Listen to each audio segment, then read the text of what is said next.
Thank you. Good morning, everyone. Welcome to the Ordinary Council meeting for Ipswich City Council on the 25th of July 2024. I'll welcome you all here this morning. I'll call attendance, and we have in the chambers here, obviously myself, I'll go around the room, Councillor Madden, Councillor Antonelli, Councillor Doyle, Councillor Tully and Councillor Augustine. On Teams, we have the Deputy Mayor. Can I just check that you can hear us, Deputy Mayor? I can, thank you. Thank you so much. And also Councillor Cullen.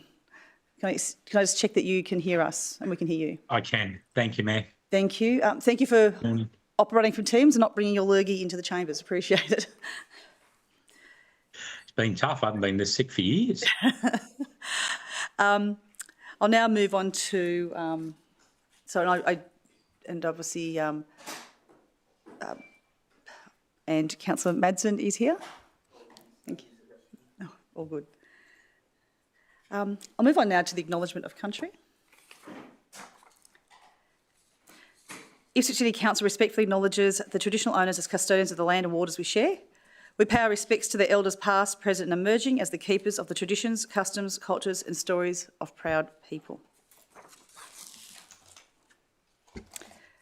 I'd now like to move on to the opening prayer, and we're very fortunate we have Pastor Robert Howes from the Beacon Baptist Church in Brussels here with us this morning. Can I ask you to come forward, Pastor Rob?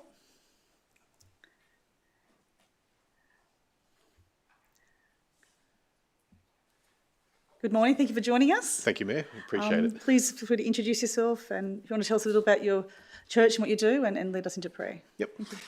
So for those of you that don't know me, my name is Pastor Robert Howes. I've been part of the Leichhardt Baptist Church, and when we merged with Beacon Community Baptist at Brussels for 19 years now. So we run a wellbeing hub out at the Leichhardt building, and we worked out that we've had over 2,000 families that we've helped over the past 2 years. So it keeps us very busy, very needy area, and so we appreciate all the support that we get there. So if you'd like to just bow with me as we open in prayer. So Father God, we thank you for the opportunity to gather together here to discuss the business of your city of Ipswich.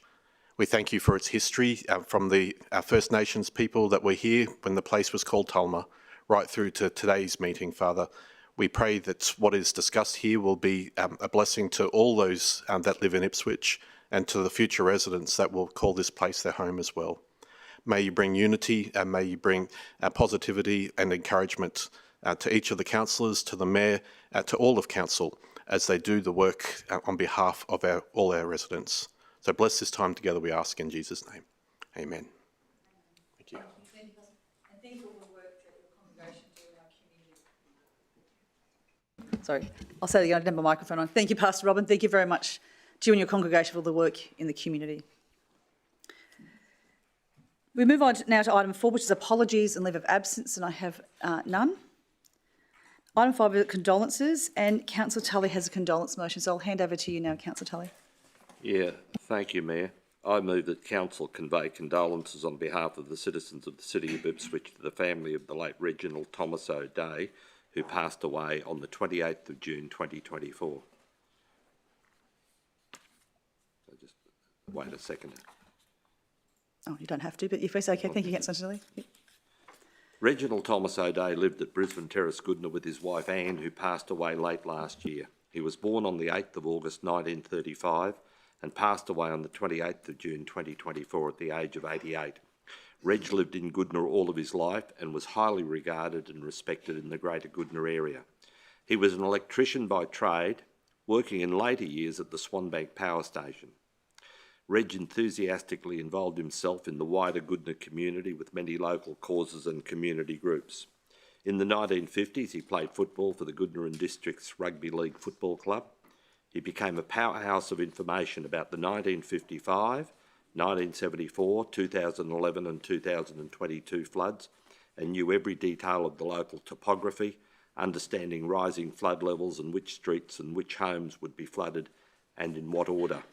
His local knowledge of downstream Brisbane River flows, the effects of high tides at Goodna and water levels in Woogaroo Creek meant that his predictions could never be faulted. Reg was a key witness at the Floods Commission of Inquiry in 2011-12 following the devastating flood of January 2011. Reg O'Day took on endless community causes ranging from fire ants, noisy boats on the Brisbane River, illegal B-doubles past his home on Brisbane Terrace, the flood class action, and most importantly, regularly promoted the need for better superannuation arrangements for the ageing Australian population. He was officially recognised for his tireless efforts in the International Year of Volunteers in 2001. He was awarded a Centenary Medal by the Governor-General in the same year to commemorate the centenary of Federation. In 2003, he received a Certificate of Appreciation from the Queensland Science Centre for his dedicated service and commitment to the centre. In 2005, a street, O'Day Crescent in Goodna, was named in his and his wife's honour for their lifelong commitment to the Goodna area. In 2010, Reg was appointed an ambassador for Ipswich by the Council for his support and promotion of Ipswich's proud past and exciting future. After his official retirement, he remained active in community affairs. He was very community-minded, even taking out over a dozen rubbish bins every week for his nearby neighbours on the evening before pickup, a task most appreciated by many forgetful neighbours. I had the privilege of attending a memorial in his honour with family and friends on the 4th of July 2024 to say a final farewell to a much-loved friend and mentor. Reg O'Day is survived by his son Gavin from Springfield and daughter Lisa from Sydney. Vale Reg, may you rest in peace. Thank you, Councillor Tully.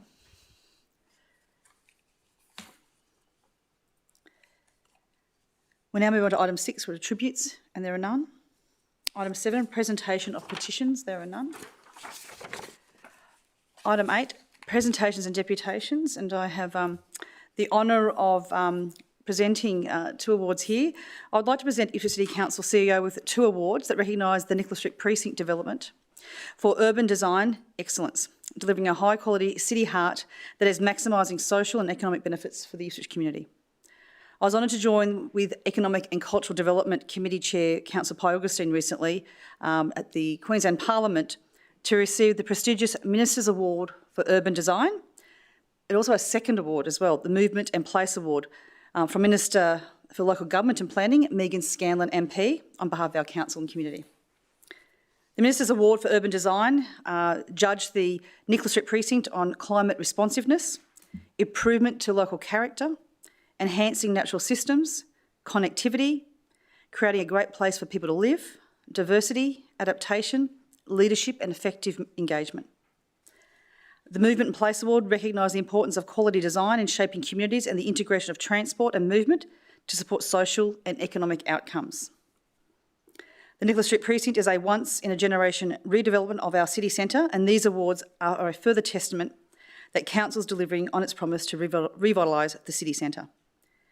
As the completion of the redevelopment is now in sight, the precinct continues to gain momentum as different elements are delivered, growing to over 1.2 million visitations per year and continuing to emerge as a dining, cultural and entertainment destination for the heart of Ipswich. So I'll give you each award one at a time, CEO.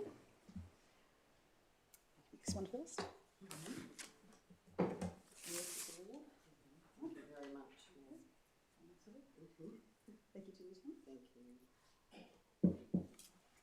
And the movement place.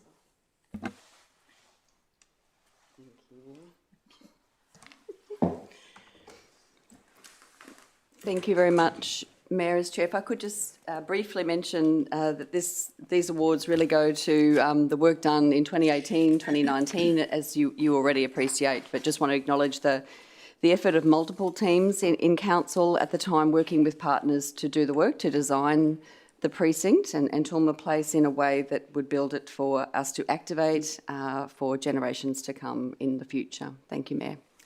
Thank you, CEO. We'll now move on to item 9, which is public participation. There is none. Item 10, matters of public interest. There are nil. 11, declarations of interest in matters on the agenda. I have not been advised of any, but I open it up to the floor now. No? Yes, Mayor, I just may wish to seek clarification, I guess, more so than anything, but I will move it as or I will advise it as a potential conflict. in, I can't remember the item number now, and I do apologise. It is part of the Infrastructure, Assets and Planning Committee. It relates to the matter of provisional projects. I just wish to advise that I may have, under the relevant section, a conflict of interest in the matter, in that I am a previous competitor of the Ipswich Touch Association. I am currently a badged referee under the Australian Touch Association, and although since suffering quite a horrific injury about 2 years ago, I don't suspect that I will be running on those fields any time in the near future. So I just put it to the committee, to the council, to decide one way or the other. Okay, thank you very much. Councillor Chenley, I'm sure you'll be out there sooner rather than later. Are you an executive of No. the Touch out there? Do you have any personal or financial benefits to this particular project? Well, as the bollards and the slip rail? No, but as a badged referee, I do get paid for my services, albeit it is token. But as I said, I don't suspect I'll be out there running for a number of years after suffering a quite a horrific injury 2 years ago. Okay. Do you have any? Over 2 years ago, I should say. Do you have any personal benefit, financial benefit for that project to be done? No. Okay, thank you. Are there any other questions of Councillor Tonelli? I just have one, just to clarify that financial position. When was the last time that you were paid as a referee? It would be some 3 years ago, thereabouts. Yeah, just as a comment, I'm satisfied that any possible conflict is remote and not current. Yeah. And just to make clear, the amount of pay I received for my services would have been somewhere in the order of about $100 for an entire season. There you go, a shout. Thank you. Happy to buy you a drink, Madam Mayor. Any other questions? So I move that Councillor Andrew Tonelli participates and votes on item, it's item 7 of provisional projects approval in, I think it's in 15.1 today. Pardon me, I'll just go to it. Which is the Infrastructure, Planning and Assets Committee. Because there is no personal or financial benefit to him, and therefore a reasonable person would trust that the final decision is made in the public interest. Do I have a seconder for that motion? Thank you, Councillor Tully. Any discussion? I'll put the matter to the vote. Those in favour, please raise your hand. To the Deputy Mayor and Councillor Connolly, you know it's unanimous in the chambers, and Councillor Anthony didn't raise his hand. I can see the Deputy Mayor has a hand raised. Councillor Cullen, how do you vote? And his hand is raised as well. Thank you. So it's unanimous and only that Councillor Tilly abstained. Thank you very much. And thank you for disclosing it. Are there any other disclosures? Okay, thank you very much. Item 12 is the confirmation of minutes. And the first one that we'll be doing is the item 12.1, which is the confirmation of the minutes of the ordinary meeting.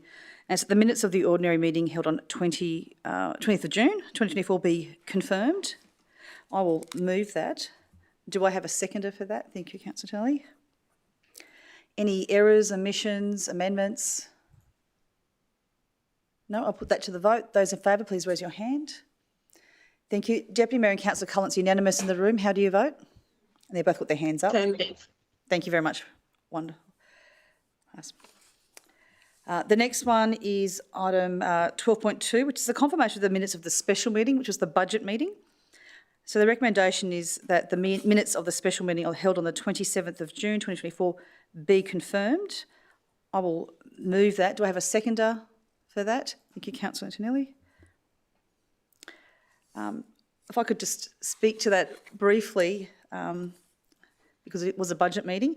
Look, Council's general rates and charges account for 73% of total operating revenues. So it's important that we get it right and we can deliver the services that our community deserve. Since we handed down our $633 million budget, the remaining local government areas have now released their budgets. It was pleasing to see that when you compare Ipswich to all other local government areas in South East Queensland, Using the same formulas and benchmarks, Ipswich's rates are one of the lowest, with the third lowest in South East Queensland. I know that all the councils here and the organisation work very hard to ensure that we balance our growth with cost of living. Again, Councillor Tully, I want to thank you for chairing the meeting. Given I was isolating at home with COVID, I really appreciate you stepping up as the chair of the Finance and Governance Committee to deliver a unanimous budget. Thank you very much. Any other comments? I'll put the matter to the vote. Those in favour, please raise your hand. Thank you. Deputy Mayor, I can see on the screen that the Deputy Mayor and Councillor Culver have also raised their hands. Thank you. It's unanimous and carried. Item 13, mayoral minute, there is none. Item 14, which is business outstanding, and we have a matter here, 14.1.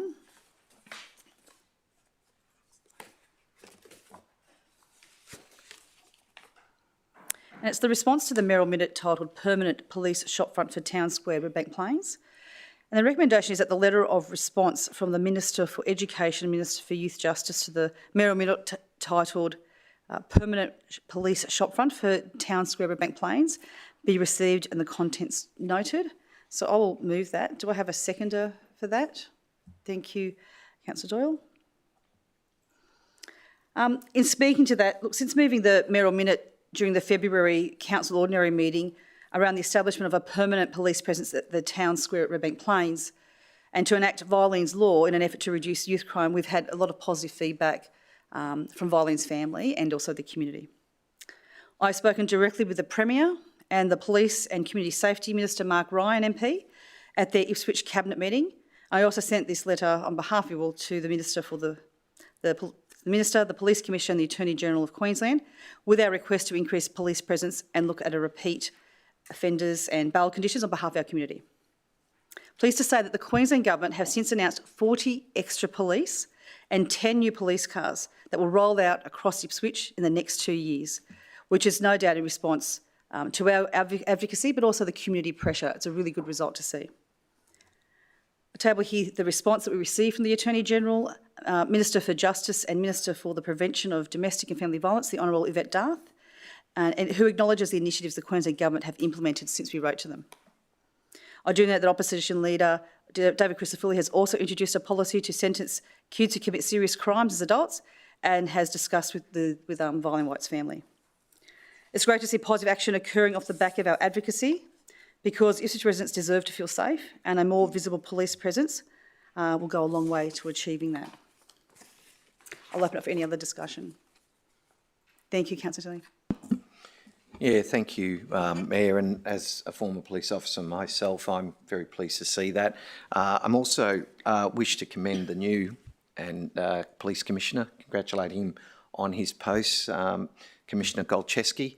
I am aware that the new Commissioner intends to actually make some drastic changes in relation to the fact that over the years the QPS have been called upon to do numerous roles in many respects outside of their original remit, and the Commissioner is looking to push back on some of those roles, push them back onto the departments concerned, and more importantly, put more feet on the ground in our communities, more police presence, and the ability to attend to police matters more urgently.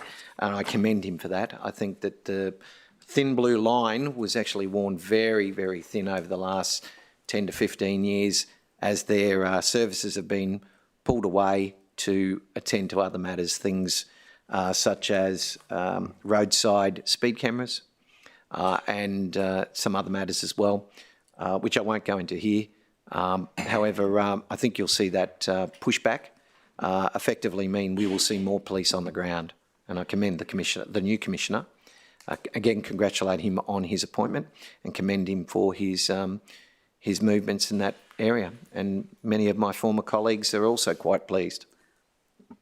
Thank you, Councillor Tilly. We certainly saw the Queensland Police do a lot of additional duties during COVID and lockdowns and so on. Thank you. Any other commentary? In that case, I'll move to the vote. Those in favour, please raise your hand. Thank you. And I can also see that Deputy Mayor and Councillor Cullen have raised their hand. It's unanimous. Thank you very much. We'll now move on to the reception and consideration of committee reports. The first one is item 15.1, the report of the Infrastructure Planning and Assets Committee of 16th of July. And before I hand over to the chair of that, I just note, I think hopefully the committee administration have got a bit of an amendment that I'd like to...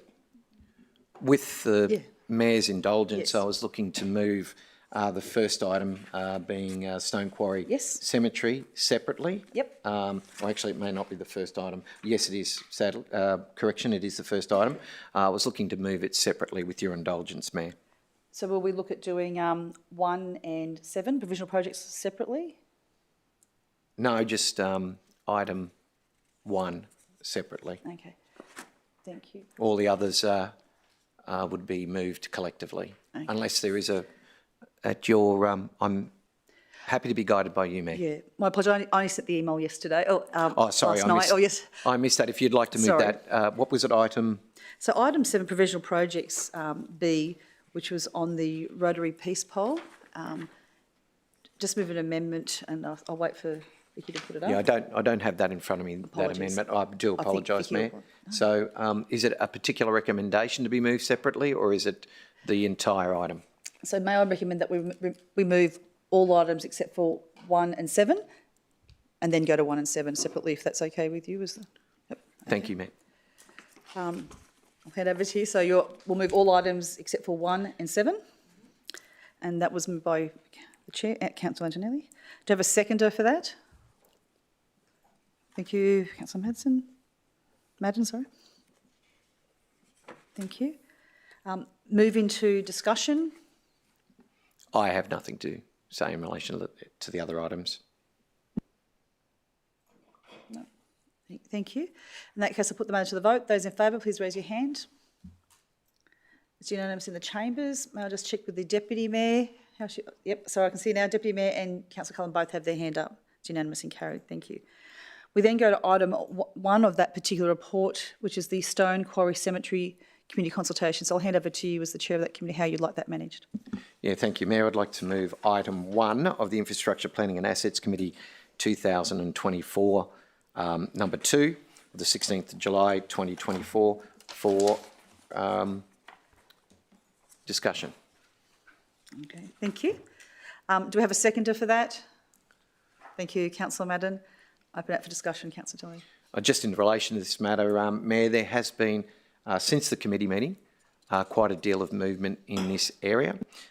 You will note that the recommendations in the circulated amendment are considerably different and to a degree similar to the original conditions that were presented at committee. I would like to take this opportunity to call upon the General Manager to just raise with Council what has happened since that committee meeting so that all councillors can be fully aware of what has happened, obviously, but also make the decision accordingly. And further, there is a degree of urgency to this as works are ready to commence in relation to it. Thank you, Councillor Nelly. Thank you. Brett Davey, General Manager, Planning and Regulatory Services. So, Mayor, Deputy Mayor and Councillors, through the conversations at the previous committee meeting, the conversations centred around a couple of core items, the first being consultation and the extent of consultation which was undertaken with mosques and other interested parties of the Islamic faith. The second item was master planning for the cemetery, and the third item was in respect to signage at the cemetery. So in respect to the first item, upon review of the report and the goings-on that led to us providing the report to committee, there has been extensive consultation undertaken with a variety of interested parties related to the Islamic faith and representatives of different imams and mosques. The follow-up to that is that we probably don't need to do any further engagement. However, we should do some notification, and so we can work on doing some notification to interested parties on that. The second element is in respect to the master planning for the cemetery. The purpose of the previous report, or the report the subject of this discussion, wasn't about master planning, but more about engagement, about future works in the cemetery. We had separately had master planning underway to improve the assets and facilities at the cemetery, which includes some better amenities for the community and better access. That would have to happen regardless of the denomination of future burial areas, and is underway. And the last item is the signage. So signage can of course be included in a future master planning for the cemetery.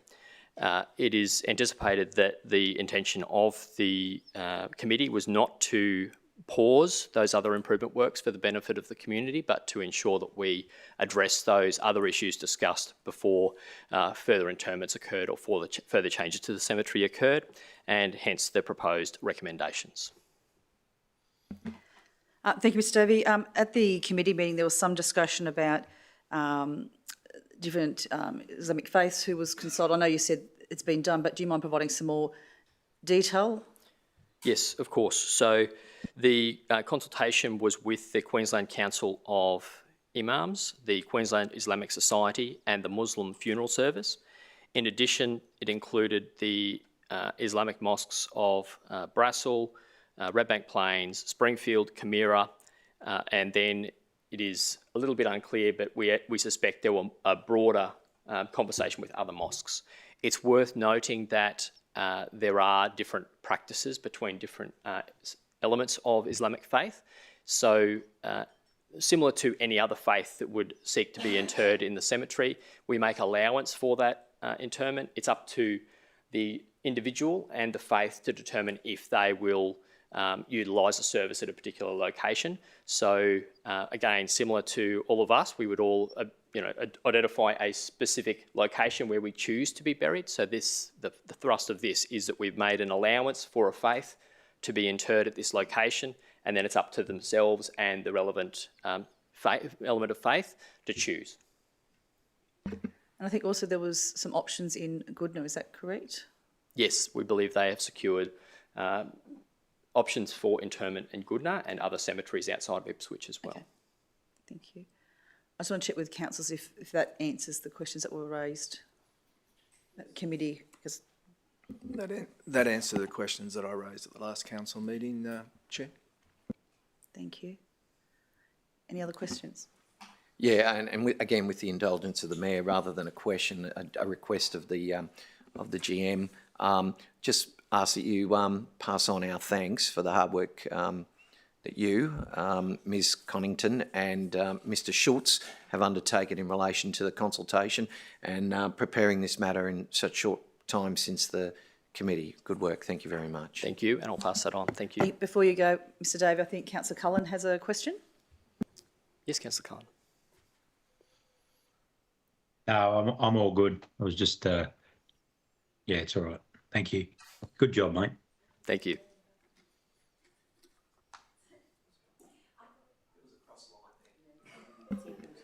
Okay, we thought we could hear a voice, but I think it's in this room. Thank you, Councillor Cullen. I'll just check, Deputy Mayor, any questions? No questions at this time, thank you. Thank you very much. The General Manager did send out some suggested proposed recommendations from the current recommendations. I'll make sure that they're up there. For me, the only one that I was probably looking at was C.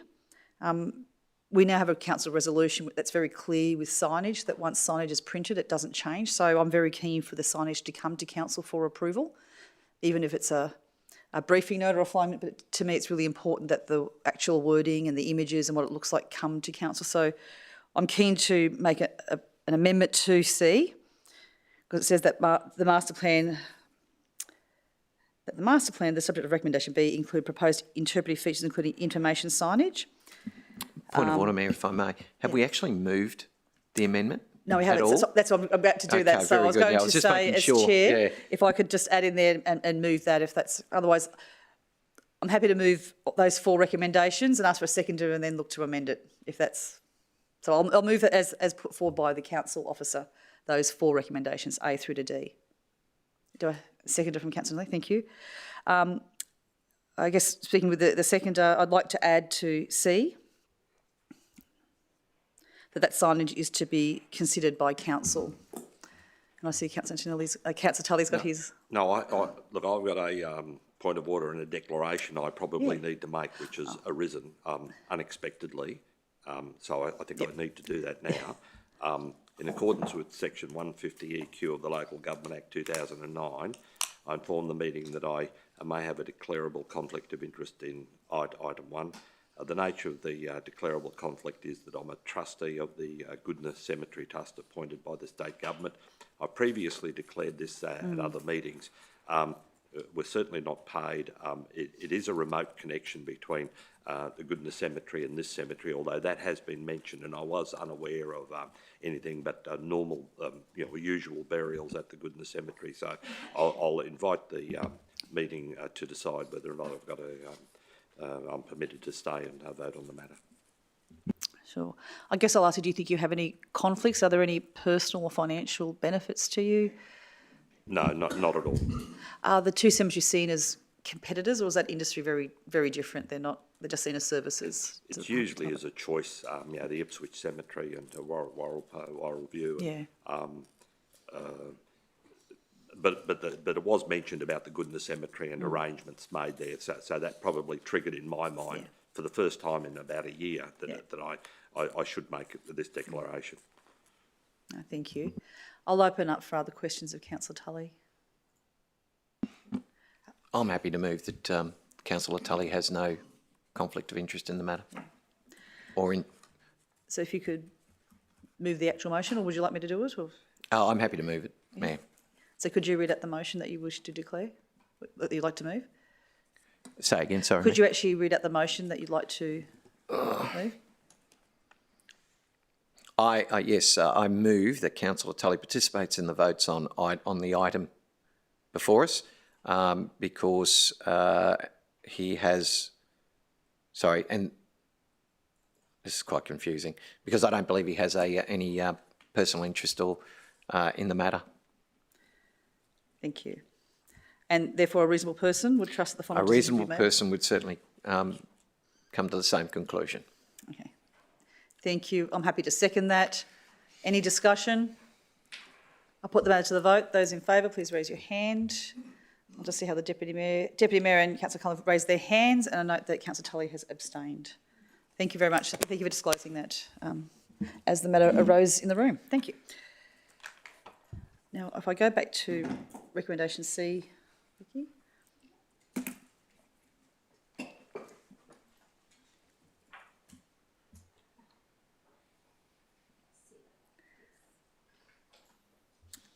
The master plan is the subject of recommendation B, includes proposed interpretive features including information signage, and that signage is to be considered by council.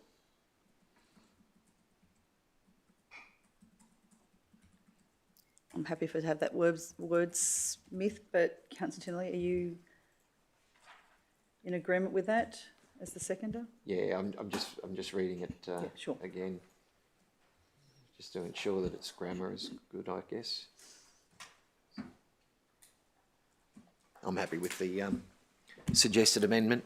Thank you, Councillor And Tinley. happy for it to proceed as the original motion.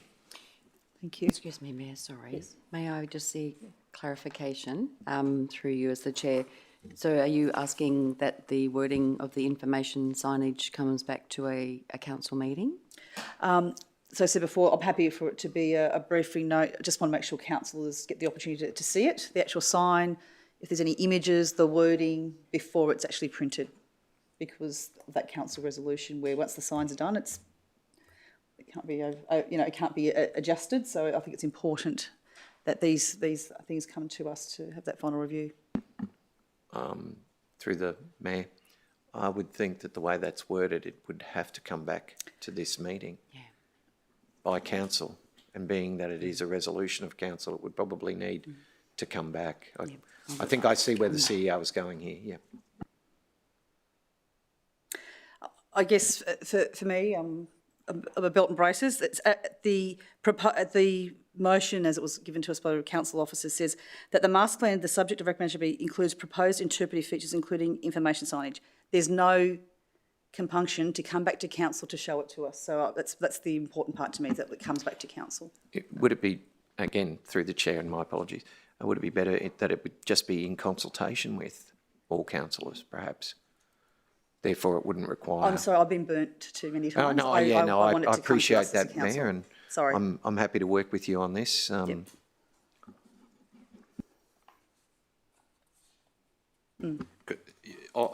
I'm supportive of that. I know coming back to council in a sense, it traditionally means the council meeting. Okay. But I know sometimes it could be interpreted as just coming back to council as the corporation and being done under delegation. But I'm happy that means that it comes back to a council meeting. But if people want to make that very clear, we could, be considered by a future council meeting. Yeah, I'm happy if, I'm not wanting to, put a lot of red tape in, so I'm happy to say that the signage is to be considered by council by briefing note. I'm happy with that. Mayor, the point I was making was it comes to a full council meeting in whatever form. Okay. Can be determined at the time. Considered by a council at a meeting. And I have Mr. Davey, would you like to? Simple solution to the matter, which is to exclude directional signage at the end of recommendation C. So that means that in the cemeteries, as planning occurs and delivery of denominational areas, denominational signs occur, which is essentially what faith in what area, and any other signs being directional sign, history signs, plaques, get included in the master planning as required by B and C. So you're saying that all the signage, and I'm saying all, including denominational directional signage, will be in the master plan? I was suggesting other than denominational signage, because essentially denominational signage is just a sign with faith on it. Okay. Yeah. I would still like to see that, all the signs. Okay. Would that be possible to have? It would be possible, but it would just add a layer of red tape to being able to identify denominational areas in the cemeteries that we have. I think it's important enough. Thank you for that. Thank you. Again, through the chair, is there not a some formal style guide for signage within council, including cemeteries? I'll hand over to the CEO. I believe there used to be some almost universal style guide for signage in council. So, Through the chair, thank you for the question. The policies and procedures do include provisions in relation to the wording. However, it's possibly more in this area. It's more in the ilk of kind of minimum wording, and certainly there has been variations on that from time to time. We do have a number of style guides in relation to signage broadly speaking, absolutely, if that answers the question. So it's not necessarily prescriptive, if I could put it that way. yeah, I was just wondering that, obviously, if there was something already approved. However, I would also think too, this is a historic cemetery. In much the same vein as the top of town has a different look to the rest of the CBD, I would certainly think that there would need to be something unique for the Stone Quarry Cemetery. But yeah, I just wondered whether there was actually a starting point or a reference point in the very least. I guess for me, there's always sensitivities in cemeteries. They're very sacred places, and there's a lot of community sensitivity, hence the extensive consultation that the organisation's done. I just want to make sure that the signs are in line with community sentiment. Whilst the style guide is, I think, a great base, there is a fair bit of interpretation that can be done. So I would prefer for it to come, but I guess it's up to everyone in this room if they want that to happen. Again, Mayor, I reaffirm I'm happy with the amendment as, or the amended motion. Yep. If I could just ask you again, sorry, Councillor Tully, you made mention. Oh, yeah, thank you. Yeah, I think that covers it, the grade area at a future meeting, making it clear it is a council meeting. Okay, I'm happy with that. I'll just check with the second, Councillor Tully. Are you okay with that? Yes, he's nodded. Thank you very much. I'll just wait for you to.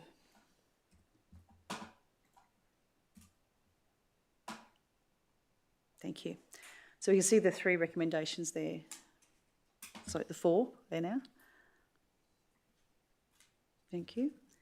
I'll open up for discussion. Councillor? No. Just that the organisation, I know Councillor nearly did as well, but I did get feedback from the community, as I said, at the committee meeting, Mr Schultz had conducted a lot of community consultation. I certainly had feedback from the Willowbank Area Residents Group. They were very happy with the amount of consultation done with George Hatchman and with themselves. So thank you very much for doing that. If there's nothing else, I'll put... Sorry, Councillor Tilly. Yeah, I just want to reiterate that there'd obviously be people watching, as well as those in the gallery today that probably wonder why such the discussion on the matter, but there's been considerable consultation over the past week in relation to this matter. And like Christianity, having different denominations, so too does the Islamic faith, and much probably to the surprise of many, but there is different denominations that we have to be considerate of.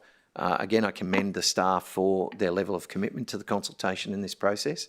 And with respect to anything to do with our loved ones, cemeteries are a highly emotive issue. I was chair in a previous council for 12 years for cemeteries, and I know how highly emotive cemeteries can be. And again, I commend the staff for the way they've handled this matter. Thank you. Thank you for those words, Councillor Tilley. I'll put the matter to the vote. Those in favour, please raise your hand.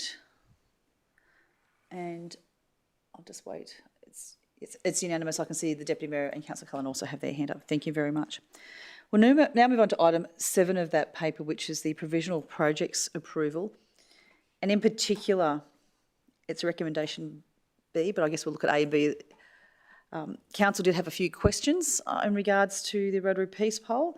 In particular, I think the council has asked if the pencils could be sharpened on that $15,000 figure, and the organisation has looked more into it and looked at how they can make savings, and I think the price has come back now is $6,292. And noting that it's in conjunction with a service club. I did send around yesterday a proposed amendment to that particular one. Just waiting for you to...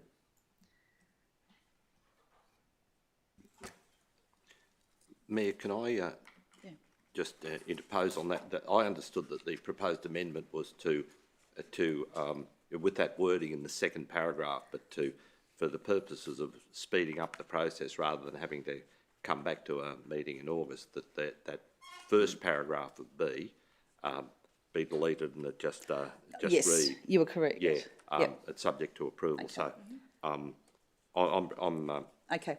I'm happy to move that amendment to just include the proposed. So we just just the everything just as listed below, and leave everything, so it won't be coming back to another meeting. Yeah, no. Yeah, to take out the first paragraph of B and renumber it as 4. Yeah. Oh yes, sorry. Yep. Sorry. I think that covers it. Again, just to add a clarification, we're looking to make this amendment and move it as the new recommendation. Thank you. Can I just make sure after the last, it says the Rotary Club of Greater Springfield, it should be board at the end. So it's of the Rotary Club of Greater Springfield board. Thank you. So thank you very much to everyone who worked on that, and thank you to the council for sharpening their pencil and taking the feedback from councillors. Mayor, I'd like, at the appropriate time, I'd like to say a few words about item A3. Okay, so we need to, I don't know, do you wish to move it as the, I'll move that, Happy for you to move 7. It, would you like to second that, Councillor Nilly? Yes, I will. Thank you. Okay, now we're open to discussion. Councillor Madden. Thanks very much, Mayor. I'd just like to say a few words about item A3.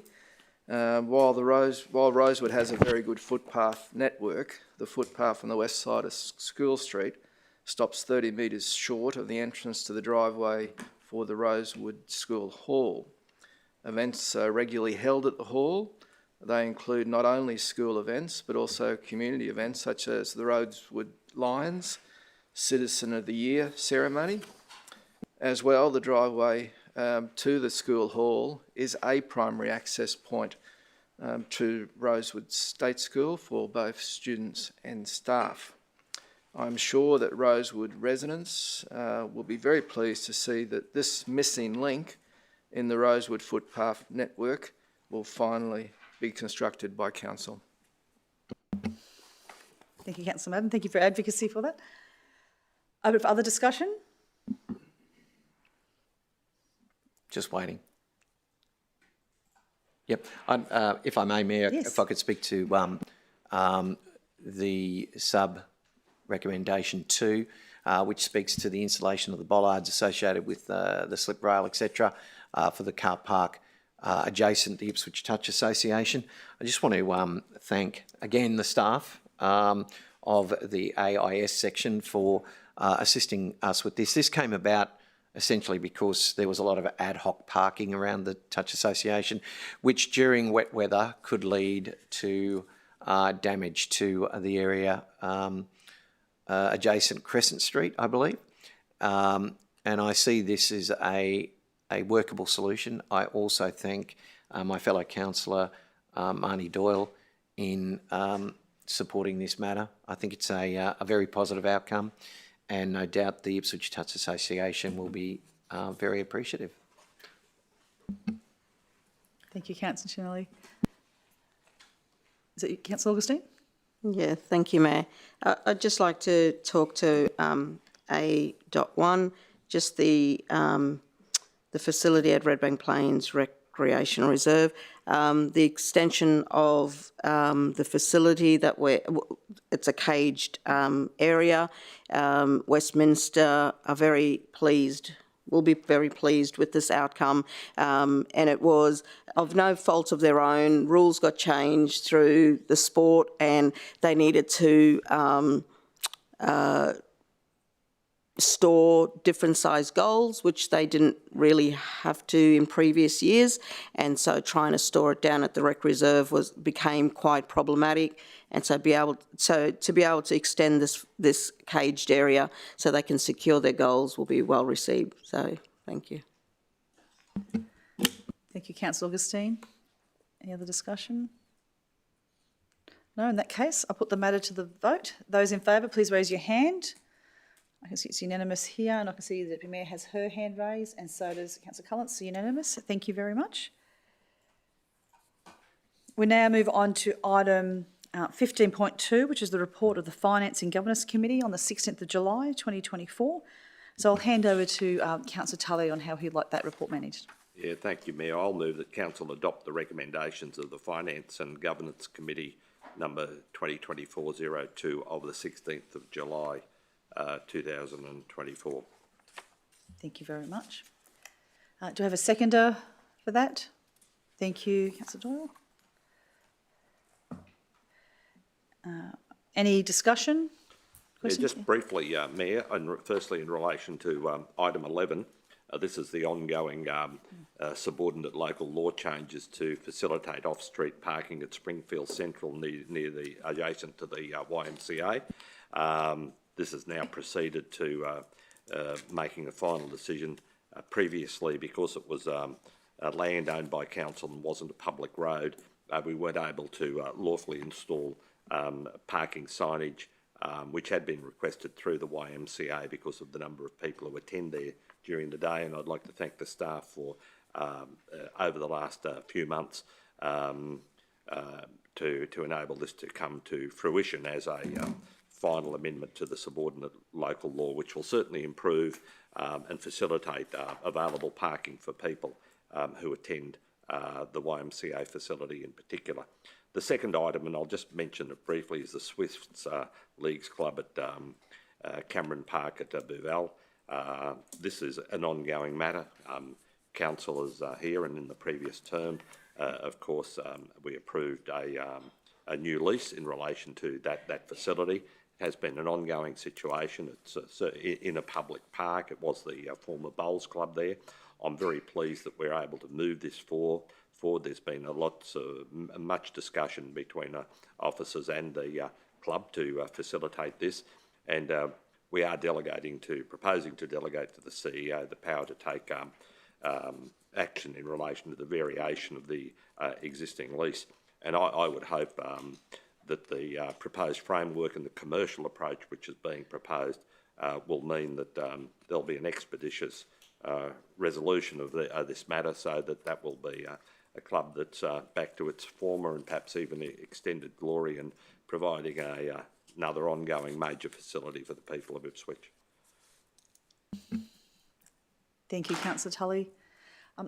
I just want to check in, Councillor, I have notes here from the committee meeting where you were asking if the Rosewood Library, for item 9, the procurement contract for the cleaning, that you asked if the Rosewood Library or the gurney or the footpath was part of that. Did you get a response to that? Or? Mayor, I understand Councillor Cullen had... oh, sorry, it was you. Sorry. Yes, it was Councillor Cullen that asked about that. Okay. I'll just check with Councillor Cullen. But I can advise that we have jointly received a response, and I'm satisfied with the response that I've received from council officers. Okay, thank you. I'll just check in with Councillor Cullen. Are you satisfied with the response that you received? Yeah, the team have been pretty good, and they give us a bit of an in-depth update on how the operations work. So we are getting our head around it. I'm working on it. We will get it round. Thank you, Councillor Cullen. Thank you. And just if I can just quickly add something in relation to item 9 of the committee. I did abstain during the committee because I had further questions of the organisation for the contract 13902, and those queries have been answered. So I just wanted to thank the team for going into detail, and I support the acceptance of the recommendations of the committee today. Thank you. Thank you. Thank you, Deputy Mayor. Any other discussion on the Finance and Governance report? Councillor yes, I mean, I wish to bring up 2 discussion points, if I may. If I'm allowed to separate them somewhat, because there will be a bit of discussion, but with respect to item 9, there is a considerable jump I see in the contract. Can this matter be discussed in open forum, or will it require it being closed? I think we should. You can ask the question, and if it needs to go into closed, well, the question I have to ask specifically is, there is a considerable jump in the cost. Could the CEO or the relevant GM highlight the reasons for such a jump? It is nearly a 50% increase, I see in recommendation A.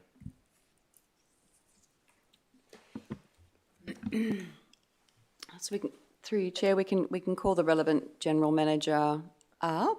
If it goes beyond the information that's already contained in the report, I might need to seek advice as to whether there is any further information. There is explanation in the report itself. Chair? yes. If I may, it is a significant increase, however, but that amount does incorporate a 12-month extension. Yeah. So it's not just the original figure blowing out significantly, it's being extended for a further year. Yep. Does I that think not- sorry, yes. Sorry, can I also add, I had the same question of the organisation, hence my me abstaining from the committee, but when this item was raised, but I can email Councillor Antonelli the breakdown, and it is in relation to further prior years as well. So the report doesn't go into great detail, but I have all the detail on email that I will forward him now. Chair, with respect, I think it might be better that we go into closed and that all councillors have that information at their disposal. Thank you. Let me just.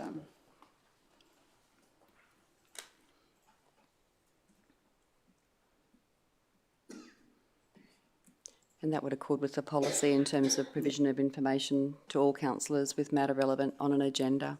Yep. Thank you. So if that's okay, I'll then move in accordance, I'll move to go into closed session in accordance with section 254J3. G, negotiated relating to a commercial matter. Do I have a seconder for that motion? Thank you, Councillor Doyle. I'll put that to the vote. Those in favour, please raise your hand. Thank you. It's unanimous in the chamber. I just see what the Deputy Mayor and, yes, the Deputy Mayor and Councillor Cullen have also done that. So we're now in closed session, and Harrison, let me know when.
Councillor Tully.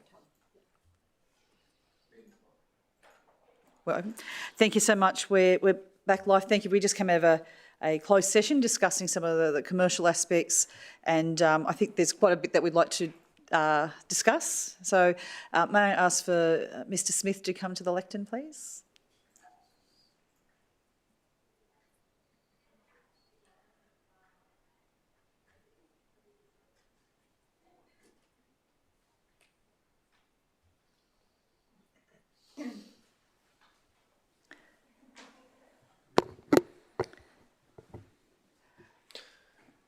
Good morning, Mayor, Deputy Mayor, Councillors. Matt Smith, General Manager, Corporate Services.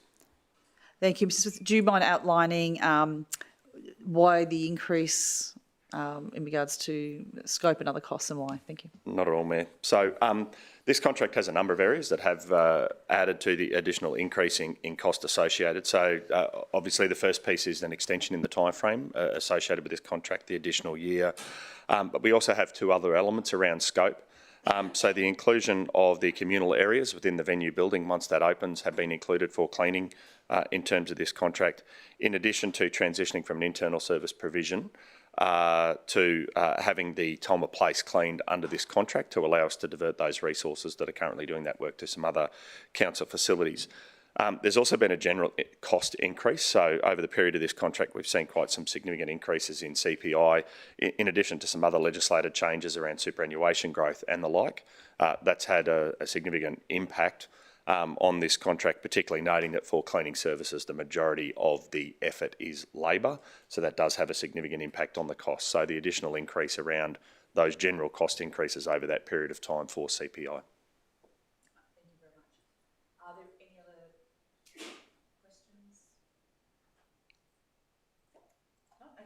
Thank you.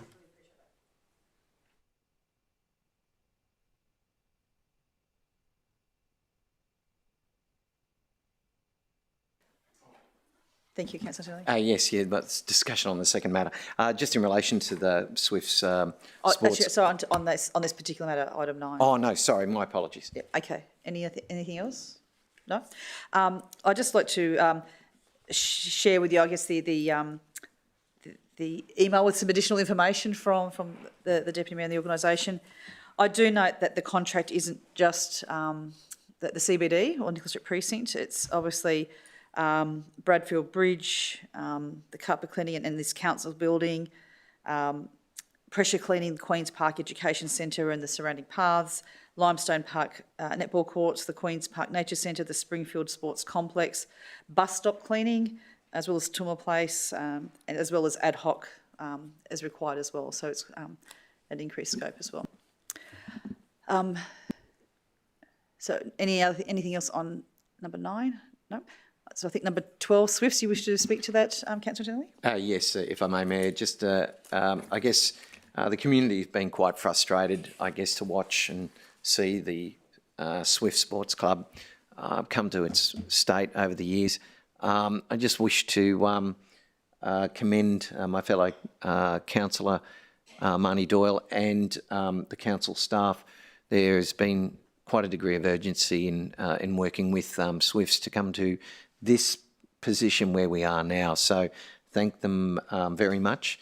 And I'm quietly confident that we may be moving to a formal resolution in the near future. Thank you, Councillor Tinley. Councillor Doyle. Thank you, Chair. Just want to thank Councillor Antonelli for his acknowledgement of my involvement in this matter alongside council officers, and I think all of us will be very glad to see this one finalised. We have spent a long time on this. Yes. Thank you. Thank you. Any other discussion on that matter, on the Finance and Governance report? No, I'll just check with you as the mover. Councillor Tully, as the chair, do you have anything in reply before we go to the vote? Just quickly, thanks, councillors, for the comments and the information, and also I certainly obviously endorse the in relation to that item 12, having that finally resolved. That's been a very difficult matter for the council. I remember the day we made the decision in relation to possible sale of the parkland. That went for many hours, and as you say, Councillor Doyle, the officers have done an extraordinary job, I think, bringing it close to fruition and hopefully that will happen very, very soon. Thank you very much. I'll then now move into the vote. Those in favour, please raise your hand. It's unanimous in the chamber. I can see that Deputy Mayor and Councillor Cullen have also voted, so that's carried. I note that it's now 9 minutes past 10, so I'm going to move that we adjourn for 30 minutes. So we'll come back at 10:39. Oh, we'll just make it 10:40. Make it easy. 10:40. Do I have a seconder for that? Thank you, Councillor Augustine. Put that to the vote. Those in favour? I see it's unanimous except for Councillor Madsen. So it's carried. Thank you very much. See you back at 10:40. Oh.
Thank you.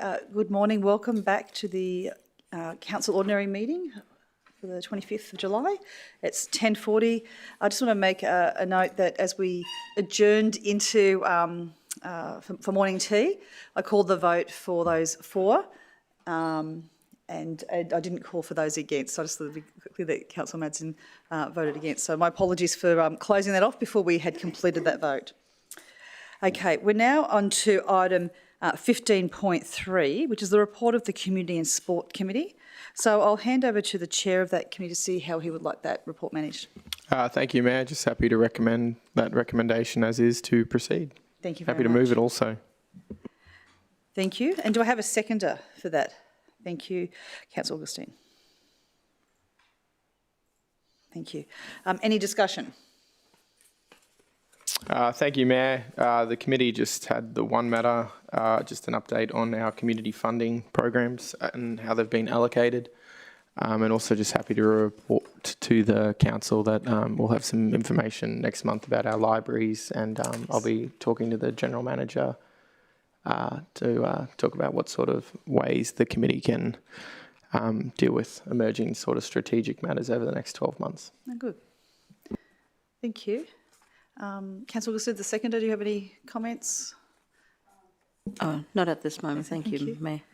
I'll just sort of reiterate the comments I made at committee, and I guess the community funding and support program is so very vital to so many of our community and sporting groups. So it's lovely to see that council supported 74 applicants to share in more than $303,000 for 81 community events and projects.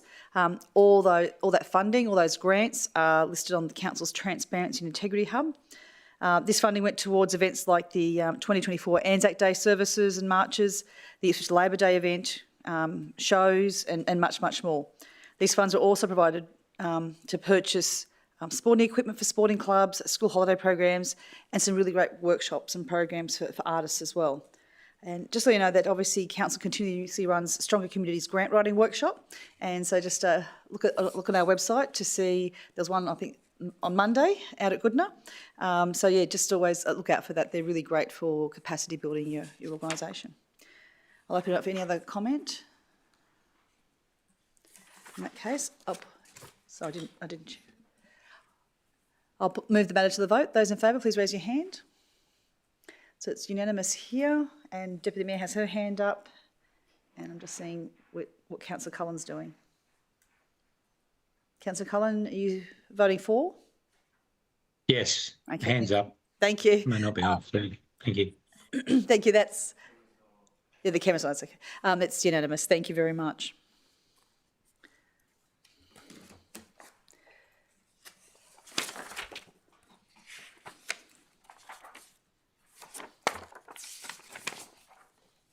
We'll now move on to item 15.4, which is the report of the Economic and Cultural Development Committee of the 16th of July 2024. And I hand over to the chair of that committee to see how she would like that report managed. Oh, thank you, Mayor. Mayor, before we go into me moving the items, I'll just throw over to Deputy Mayor Jonick. Thank you. Thank you, Pi. So in accordance with Section 150EO of the Local Government Act, I would like to declare a conflict of interest in item number 3. I am an executive of the Ipswich Turf Club board. So when this matter arose in the committee, I left, and I would like to leave whilst this matter is appears on the agenda today as well. Thank you. Thank you. Thank you, Deputy Mayor. So in lieu of that, I'd like to move the... So can I ask, is that... Oh, sorry, we've got I'm just checking it's item 3, so I'm just... Sorry, Mayor. Yeah, just for my clarification, item... Yeah, does item 3 tie in with the Turf Club? No, I'm just looking at that as well. It's the actual, it's going to be hosted at the Turf Club, this event. The money's not, okay. Thank you. I think I just want to confirm with Vicky that she's has left. No, sorry. Through you, Chair. I haven't left. I think that Councillor Augustine was going to separate the items so I could vote on the other items on the agenda and not on that item. Thank you, Deputy Mayor. Yeah, So I was. Thank you, Mayor. So I was going to move the council adopt the recommendations from item 1, item 2, item 4 to 7, and we'll come back to item 3. So for the Economic and Cultural Development Committee, number 2, 2024 of 16th of July 2024. I might have, we normally would say, so all items except for item 3? 3, yeah. Okay. Thank you. Do I have a seconder for that motion? Thank you, Councillor Doyle. I'll hand over you to speak to it. Councillor Thank you, Mayor. Not with the item 3, but with the rest of it, I'm very excited for all of the stuff that we've funded, and there's also a lease agreement in item 7 as well. With the funding that we've received for different events, especially the Gulf Western Oil Willowbank Racing, we look to get record attendance at that event. So I think funding some of these events, we can actually see the fruits of the funding. The Nicholas Street Precinct, you mentioned earlier today, we keep winning awards for Ipswich, which is great. So it adds to the vibrancy and the livability of Ipswich. So, yeah, thank you very much for that. Thank you, Councillor Augustine. Any other discussion? No, in that case, I'll put the matter to the vote. Those in favour, please raise your hand. That's unanimous in the chambers. I'll just check with the Deputy Mayor and Councillor Cullen. The Deputy Mayor has her hand up. Councillor Cullen, how do you vote? Yes, affirmative. Thank you. That's unanimous and carried. Thank you. So we'll move to item 3. I'll wait for the Deputy Mayor to... So I've had confirmation that she's left as per her declaration. Great. So I'll move... Thanks, Mayor. I'll move that item 3 be adopted. You do have a seconder for that? Thank you, Councilman.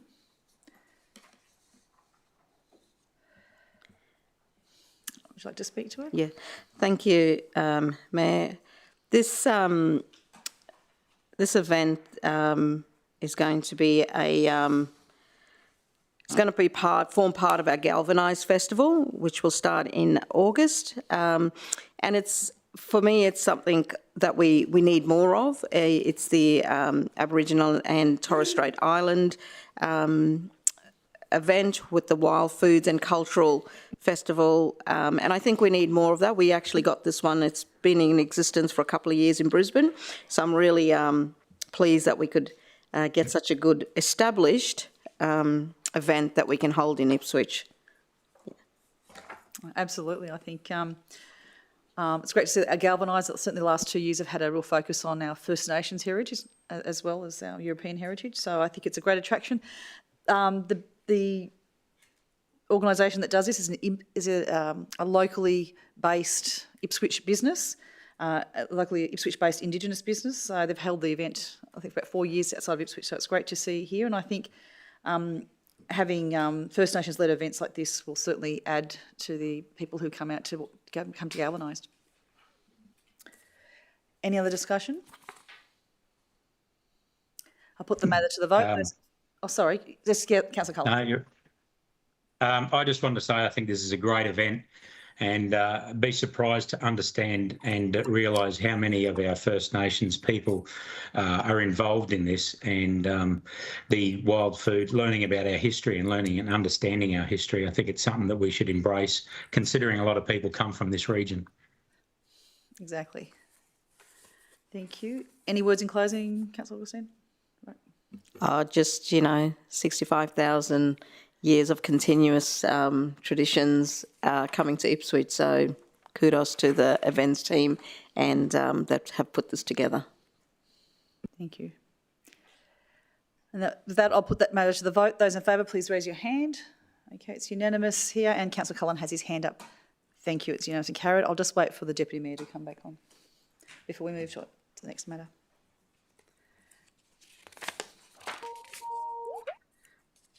I'll just confirm, Deputy Mayor, that you can hear us.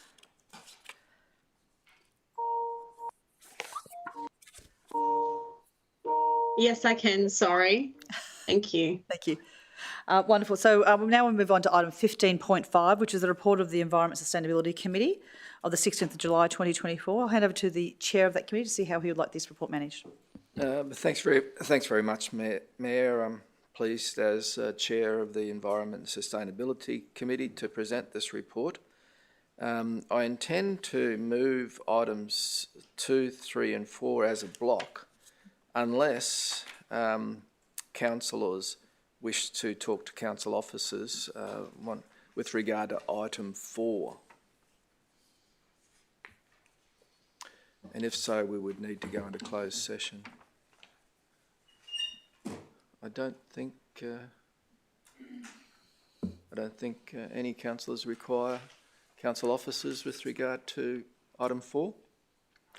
Mayor, that being the case, I'll speak to the items. I'm very pleased to see that we've resolved the state emergency service. So if I could just say, if we've had it moved, could I have it seconded? Oh, yeah, sorry. Thank you, Councillor Doyle. Yes, Councillor, now. My apologies. Councillor Madden, sorry. Yeah. I just wish to speak to the items briefly. Very pleased to see that we resolved the state emergency and service policy. The committee was pleased to receive the disaster preparedness market report, and I was glad to see that Council's nominee for the position on Greenovate was resolved. That's my submissions, Mayor.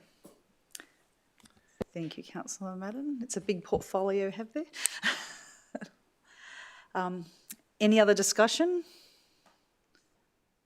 on that? Okay, I'll put the matter to the vote. Those in favour, please raise your hand. It's unanimous. I can see that Councillor Cullen and also the Deputy Mayor also have their hand up. It's unanimous and carried. Thank you, Mayor.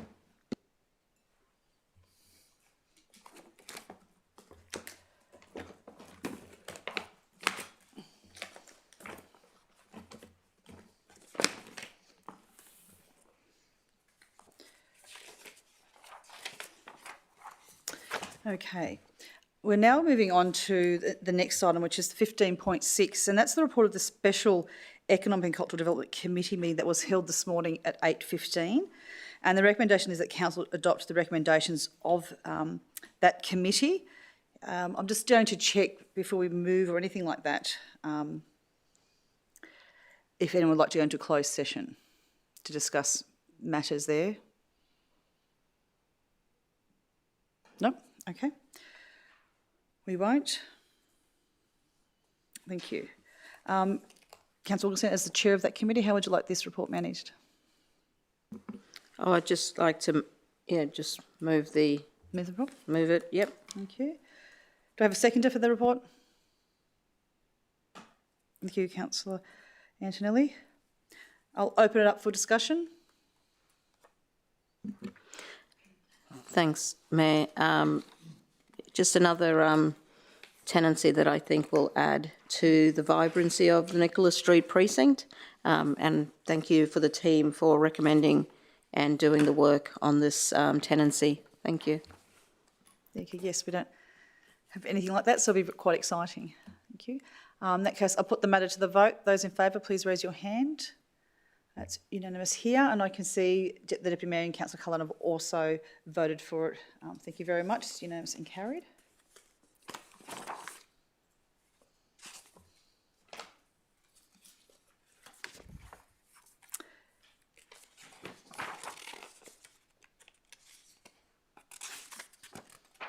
We'll now move on to item 16, which is the officers' report, and 16.1 is the CEO's organisation performance report for June 2024. Does anyone have any questions? No, in that case, I'll move the report. Do I have a seconder for that? Thank you, Councillor Augustine. in reading through this. Thank you, CEO, especially the last one for the end of the financial year. It's great to see that Council's persistent advocacy for enhanced bus services has resulted in the Queensland Government bringing forward a series of upgrades to the Ipswich bus network in their recent budget. Over the next 3 years, we will see the introduction of new services and the expansion of existing ones to rapidly developing suburbs such as Redbank Plains, Collingwood Park and Deebing Heights. This $36 million investment is a really great start towards rectifying the deficiencies in our best bus network. I see also in the report that Council was successful in an application for the Active Women and Girls program, receiving over $25,000, which will see Council deliver a Fit and Fierce program. A variety of free physical activity sessions will be co-designed with the Goodna community to ensure the program aligns with their needs. The Fit and Fierce will cater to diverse age groups, interests and fitness levels, allowing girls and women to find an activity that is suitable for them in a female-only environment. I also see that we've been very successful in our application for the Regional Arts Development Fund over the next 2 years of $210,000. That is double the funding from previous years, so it's really pleasing to see the Queensland Government has recognised that the Ipswich arts community is growing rapidly, and this funding will create more opportunities for additional creators to participate. We value the role our arts community plays in building our cultural capacity while bringing economic opportunities to the performers and artists here in Ipswich. I'll now open up for any other discussion on the report. No, I'll put the matter to the vote. Those in favour, please raise your hand. Thank you. It's unanimous here, and I can see Councillor Cullen and Deputy Mayor have also voted. Thank you very much. That's carried.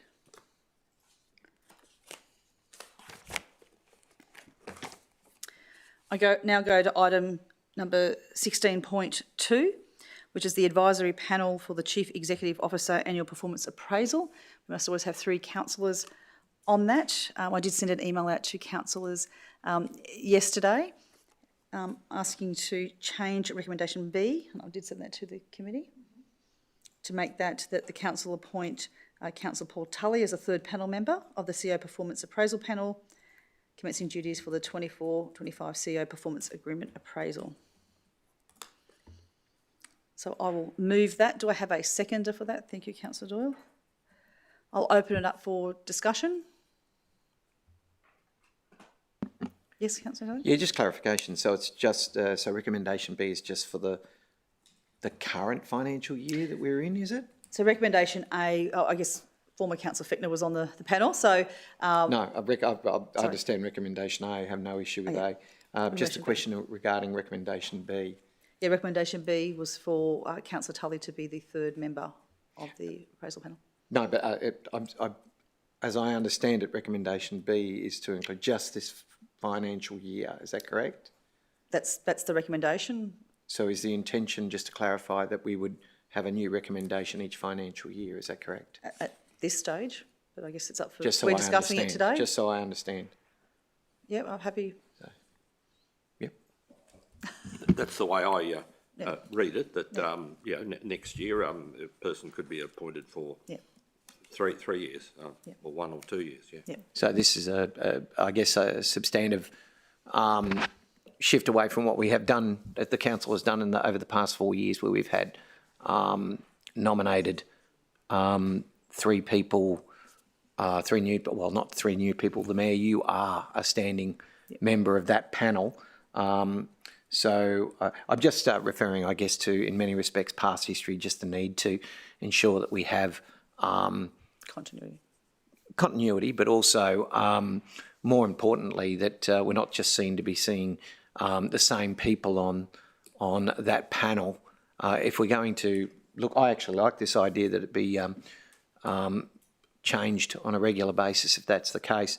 And I just note too that we've still got some 20 matters of external and internal representation that need to be discussed by this council, and I'm just wondering, are we going to continue to see that drip fed through council, or is that, I mean, the normal custom and practice is that all those positions are vacated and discussed within the first 2 meetings of council? So I'm just wondering if there's some clarity on that as well.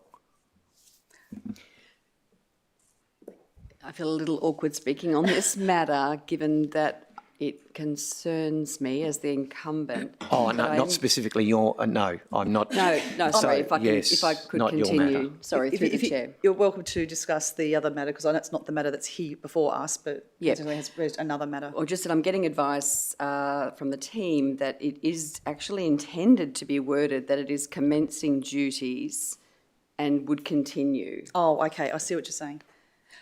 So it does say commencing duties for that, so it'd be for the entire term, but again, that's a council resolution that can always be changed. Yeah, well, if that's the case, then I must admit, I think that I'd prefer to see recommendation be withdrawn and discussed in camera. In closed session, that's what you're... Well, in camera. Well, Whether you we wish to can't go see that into- as closed session, then that's fine. Okay, there's no such thing as in camera for a council meeting. In boards, that is a closed session. Understood. You want to do that now? Or Yes. Okay, so would you like to move that? Yes, please. And whatever the relevant. Under what? Because it'd be staff, it would relate to staff, would it not? Or appointment, or if there's a subsection relevant. I'm just looking through this now.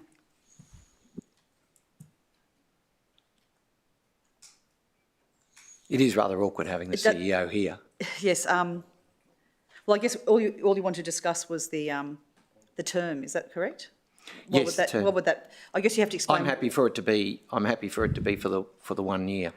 I guess we have to have a reason for a closed session. It has to address. Mayor, sorry, as through you as chair, I understand that there is potentially a specific confidential ground that is concerning the appointment, discipline or dismissal of the CEO, so you could perhaps use that provision.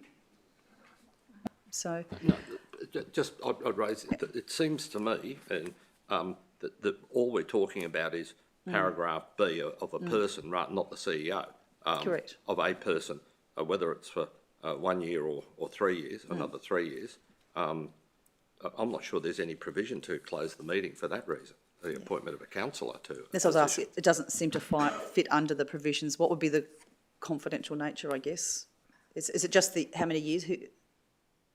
Well, look, taking in light, I'll just raise my concerns here then. Taking in light recent history, I just think that it would be best to actually have to rotate out of the two. You know, obviously we're down one, but the common practice is for each new term that all of the positions of, as per the document, councillor representation on organisations, committees, groups, etc., including external individuals. I'll just stop you there, Councillor. We are on 16.2. If you want to raise Correct, another, and that's what I refer please don't to. talk over me. I've warned you before. When the chair's speaking, you cannot talk over me. Well, I was speaking when you interrupted me. I'm permitted to do that under the council procedures. So you're speaking to a matter that's not on council thing. So what I'll suggest is there's been a motion put forward, and we've had a seconder. So I'll put to you're having some discussion. It looks like you're going to vote against it. I guess that's the matter. Well, point of order, Mayor. The actual position is on that document that I referred to. So I am not speaking to something different. I'm speaking to the matter at hand. So I just I can't understand why. I must admit I can't understand why you would suggest that I'm not. You were raising other positions? No, I wasn't. I was raising that it was within the document one of the positions. That is common practice and good governance. Historically, they have been vacated, all those positions, and I don't know why they haven't come forward to council to be filled. Many of them are still filled by people who are no longer on council. Okay, so you're speaking about positions that aren't related to this. But what I'm saying here is that I believe rather that this matter shouldn't just come up in a council meeting like this. We should have this discussion collectively as councils before it comes here. Thank you. Thank you, Mayor. I just want to clarify my understanding of B, which is that council's appointing an additional councillor, Councillor Tully, to be that third panel member, commencing duties the 24-25 period, and that's going forward. That's not limiting it to 1 year.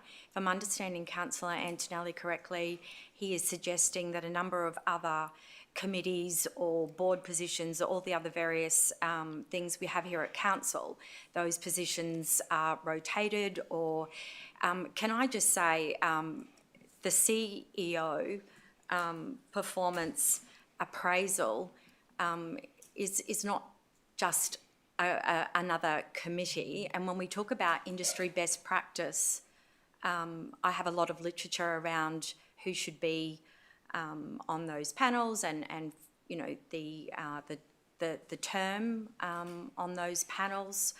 I just don't think we can compare the CEO performance appraisal to, you know, rotating committees and boards and trusts. And maybe I am misinterpreting what I'm struggling to understand, Councillor. I believe you are. So can I ask you just to stick to the 16.2, which is on this? Well, point of order, I believe that the two positions, whether Andrew Fechner, former councillor Fechner, is here or not, I believe that the two positions, other than your own, because yours is a standing position on that committee, the council resolution of the previous term only stood for the previous term. So therefore, we can't just appoint one extra councillor. We need to appoint, either appoint Councillor Doyle or reappoint Councillor Doyle as part of this recommendation, including the amendment to include Councillor Tully. I don't believe that it is an ongoing appointment. Okay. So what I'll probably just quickly ask the CEO is look at that recommendation that was made, I think, back in 2020 to see the wording of that, if that's okay. But you raise a valid point.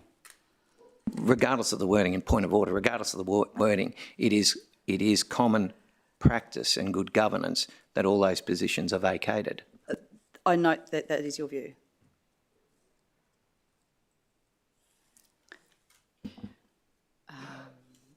So the advice, and we're very happy to call up the Manager of Executive Services. His advice to me is that in relation to the appointments that were made by the former council, so a standing decision of the former council, it's a standing appointment until a decision is made otherwise. I'm probably keen to see the actual resolution that was passed, just to, yeah. So I'm not know who's going to be looking for that. We can look for it. It might take a few minutes. Did you want to? What would you like to do as chair?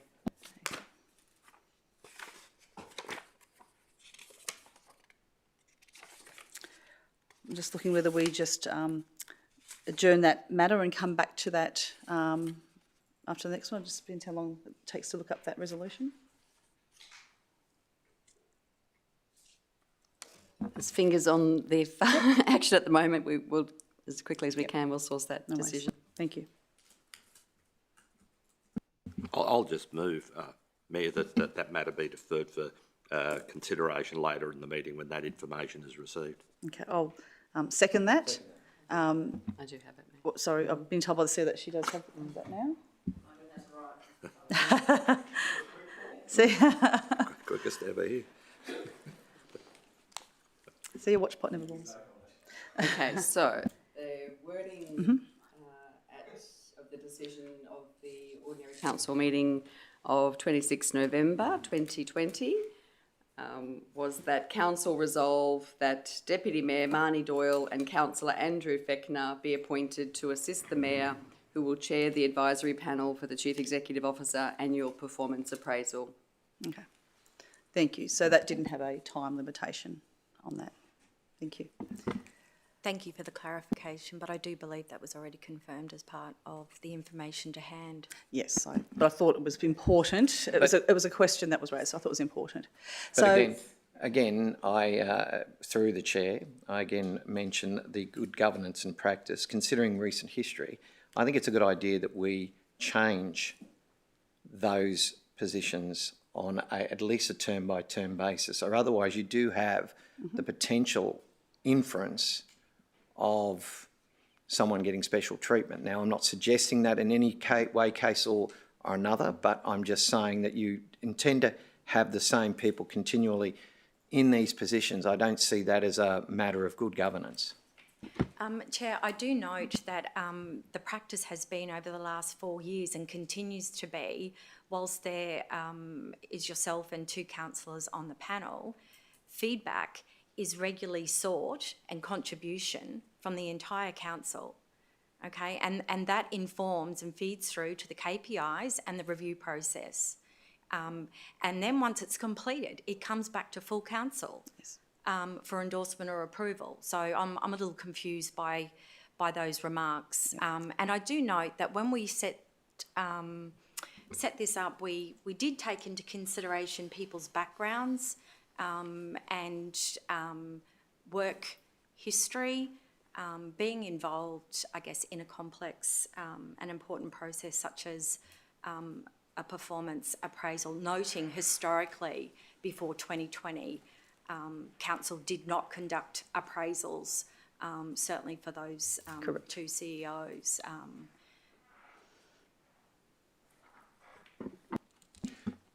That would be correct. Thank you. Councillor Tully. Yeah, through you, Mayor. I'm supportive of the motion as it stands.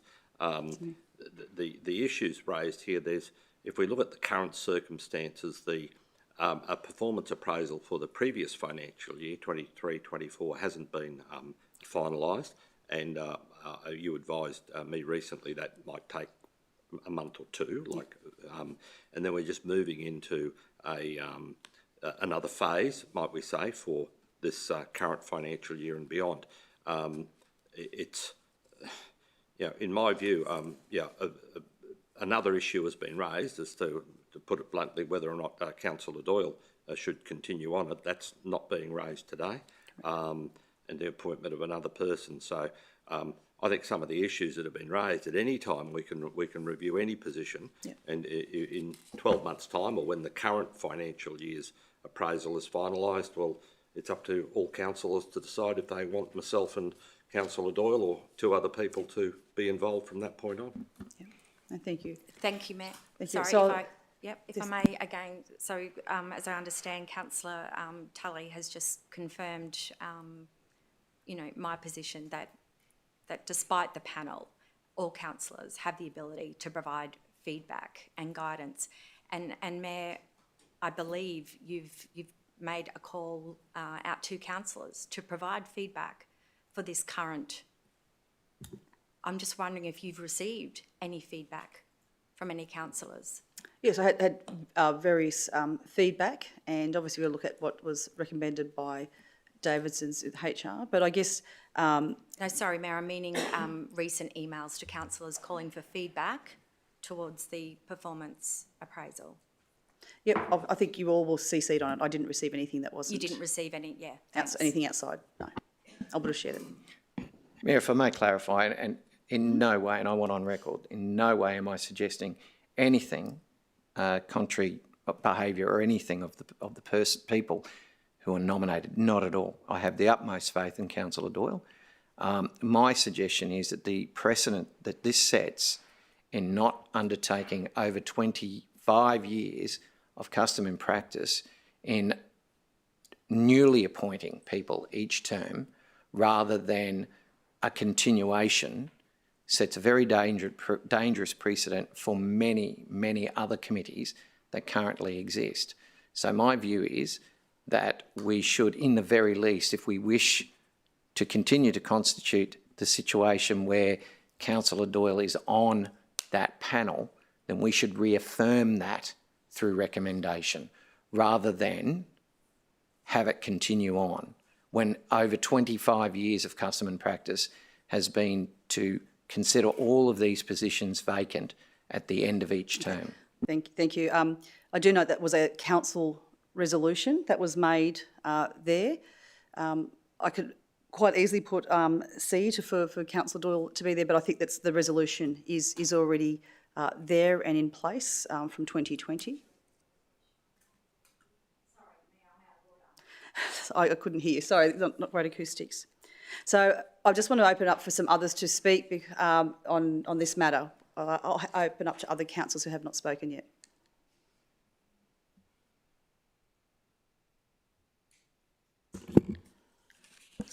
Thanks, Mayor. I myself are quite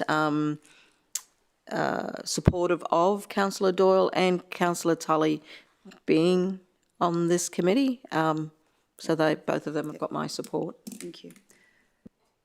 Thank you. And based on the advice that we've had from the... Thanks, Councillor. Sorry, Mayor, it's just wordsmithing, really, my concern. Yes. In that it's unclear in this resolution whether, if Councillor Tully was appointed, whether he would participate in the appraisal for 23-24. Yeah. On the current wording, it would just be you and Councillor Doyle. Absolutely. So that's what it says, because we've conducted it for the last year, and we've done the quarterly reviews, and when that's done, we'll be coming back to council, and you will be reviewing that and making a decision on that, just like the KPIs for the 2024-25 year.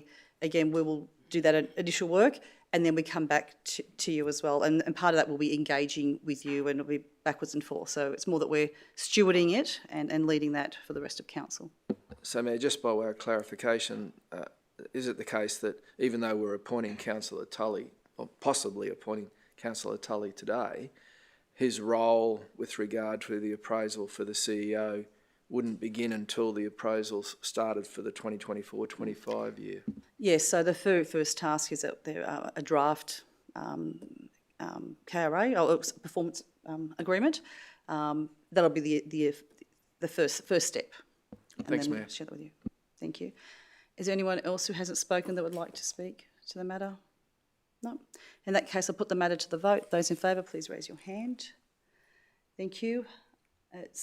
I can see in the room myself, Councillor Madsen, Councillor Augustine, Councillor Tully, Councillor Doyle, Councillor Madden, the Deputy Mayor and Councillor Cullen, thank you. Those against? Those abstaining? Thank you, Councillor Tully. And just for the record, I'm only abstaining because of the process rather than the people. Thank you. Thank you. We'll now go to item 16.3, which is the consistency review on the draft planning scheme and local laws. Does anyone have any questions for council officers on this one? No? Okay, I'll move this. Do I have a seconder for this, Councillor Tully?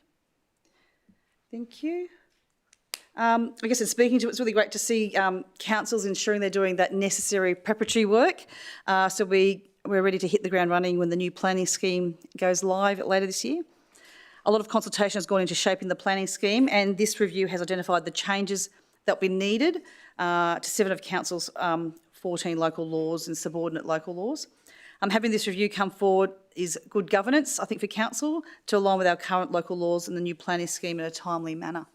So thank you very much to all those who are involved. Councillor Tully, do you wish to speak to it? Yeah, just very briefly, Mayor, I'd sought some advice just to clarify the purpose of this, and I understand it's rather simple that some matters can no longer be incorporated into the planning scheme, and we can achieve similar results through the amendment of the local laws, and there's the opportunity over this process, which has got some way to go, including public consultation, of course, for us to ensure that the proposed wording and the information in each of the various amendments is correct and is compatible with the planning scheme. Thank you. Any other discussion? No? Okay. In that case, I'll put the matter to the vote. Those in favour, please raise your hand. It's unanimous in the chambers, and thank you, Deputy Mayor and Councillor Cullen, who've also voted for it. So it's unanimous and carried.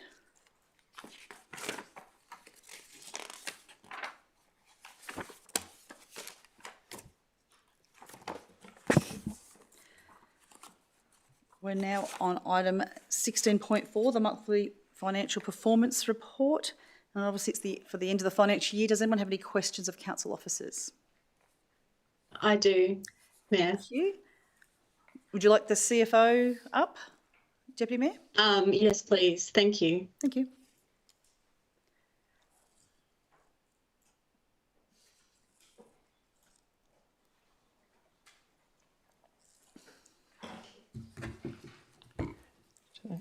Good morning, Mayor, Deputy Mayor, councillors. Jeff Keach, Chief Financial Officer. Thank you, Mr. Keach. I just have a question in relation to the timing, obviously, of the financial assistance grant that's thrown us into, well, been partially the reason why we've gone into a deficit.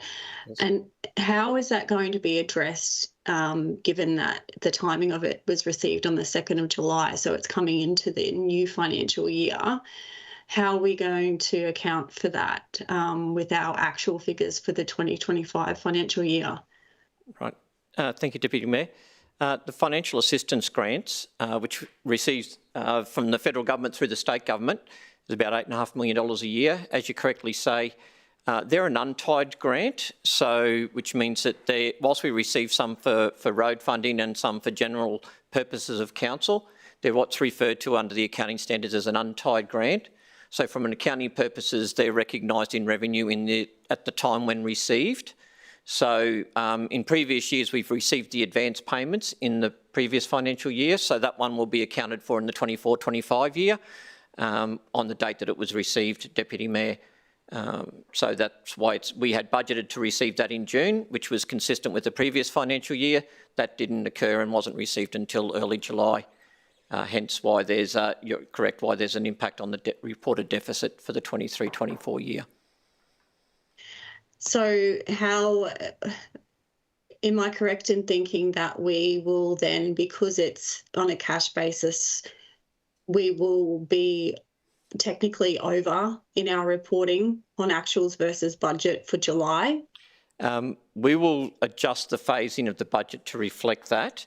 What we don't know, Deputy Mayor, is, for example, will the state and federal government make an advance payment in June next year again? This was obviously, it was paid in advance from the state to the federals on the 28th of June, but from the federals to the state. By the time it came from state to us, it received in July. What I don't know, for example, is whether that advance payment will continue. If it continued, we may receive, I say may, receive a further advance payment in, say, for example, June 2025, which would mean then we would be over our budget and the timing difference would then adjust. But I can't say whether that will occur or won't occur. It's all actually at the discretion of the federal and state governments on the timing. But so our financial report that we get for July, yep. When we look at the graphs, the tables, yep. Because it comes in, it's going to throw us into a positive of that amount based on what we've budgeted for, technically. Our budget next year is only $8.5 million, which is 1 year that's what we normally budget for. We're looking to adjust the phasing, Deputy Mayor, on the basis that I'm not 100% sure that we will receive further advance payment. My plan is to adjust the phasing to recognise the timing of this one, and then if we receive further advance payment, then we would be in addition to budget. I think reporting it as being over at the moment, I wouldn't have enough confidence that we're going to definitively receive further payments in the year. And I think my recommendation would be that we acknowledge that. We record it as part of receiving our $8.5 million budget in the month of July, and then we see how the rest of the year plays out depending on what we get further notifications on. Because I couldn't confidently leave the budget phased into June 25 to say that we're going to receive further monies. No, so sorry, I think I'm not asking the question correctly. Sorry, Mr. Keach. So we've budgeted for this grant to be received in June 2024, and yep. It is now getting received in July. Not talking about any future payments, talking about this payment, yep. And how it will impact our budgeted figures versus actuals for July 2024. So it will be... So I think the CEO is trying to respond. Through the Chair, I'm just wondering if I can ask it differently, or perhaps ask you to explain what you mean by phasing. Am I correct in understanding that you are proposing to move the budget from July to another month? Or would you like to clarify that? Yeah, sure, can clarify.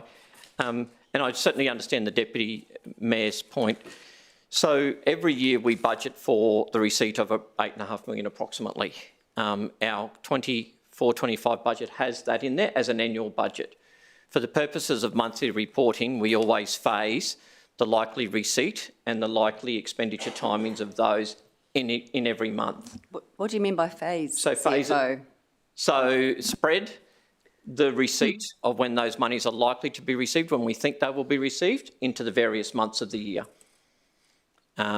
So you're right, Deputy Mayor, I would normally have phased that for mostly, and we do receive partial payments every quarter, the most of that to be received in June 25. And can I just make a general comment first, and I'll provide the answer. The advance payment that we received in July actually does relate to the 24-25 financial year, right? So it gets a bit confusing because it's actually been paid in advance in the previous financial years. So I guess where my thought was, Deputy Mayor, is the budget still has only $8.5 million as being received. The question from a reporting perspective in that financial year is, at what way do I spread the likely receipt of that budget?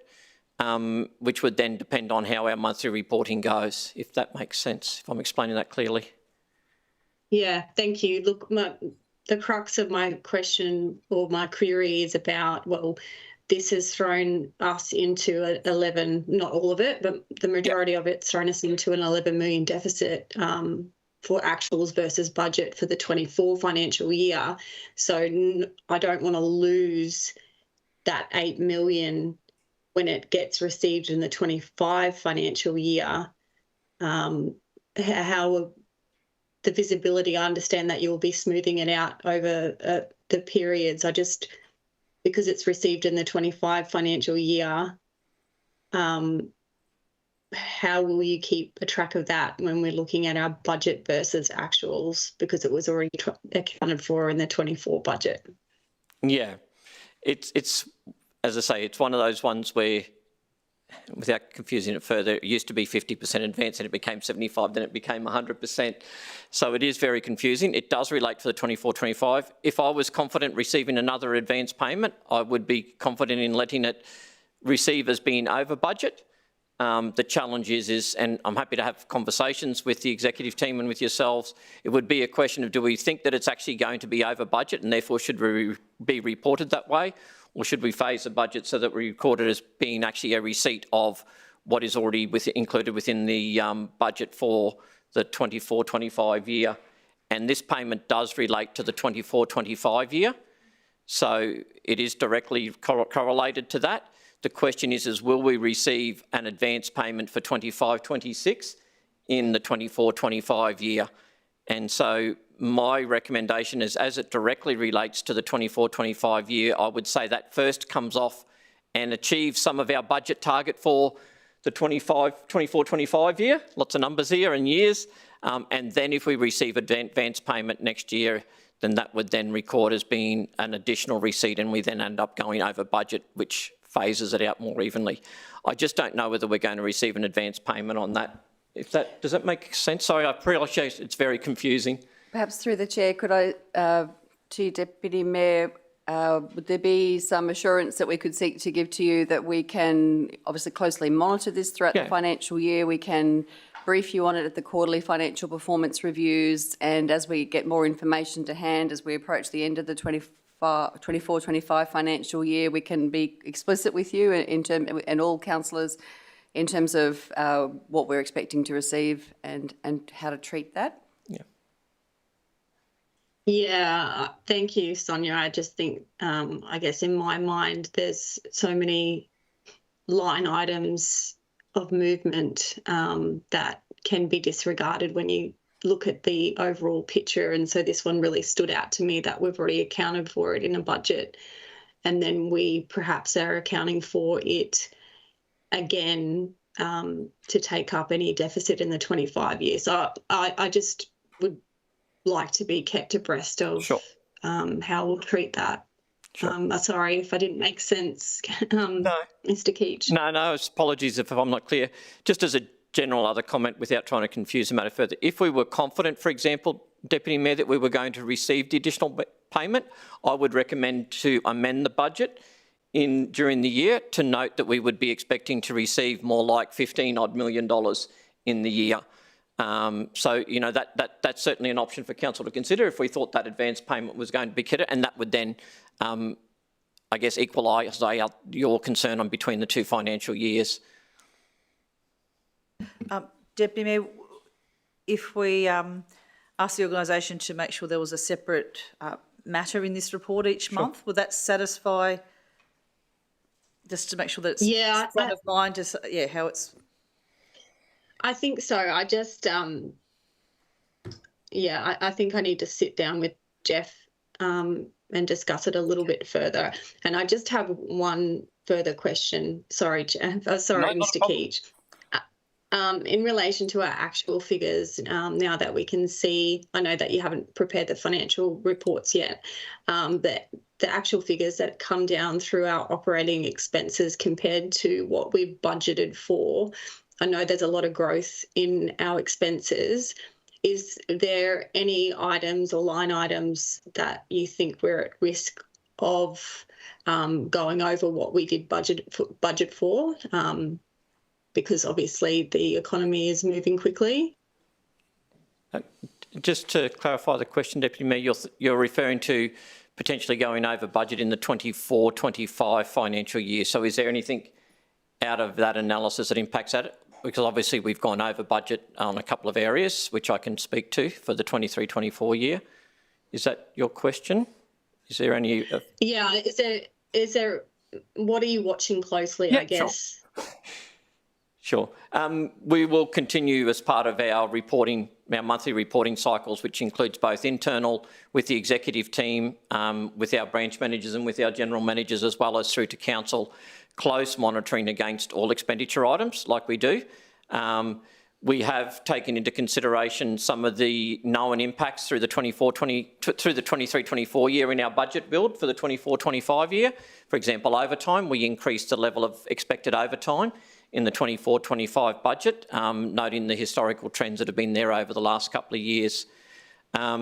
Things like depreciation, for example, which was another one that we went over because of revaluation. That's a very hard one to say what the full impact is because we've only now just had the asset revaluations go through now, so there could be some ongoing impacts for that sort of item. But there'll be very close monitoring through the executive team, through council, and also through our quarterly reviews, where we can actually report back to you in any level of detail you want in terms of any pressures on those expenses as we move forward.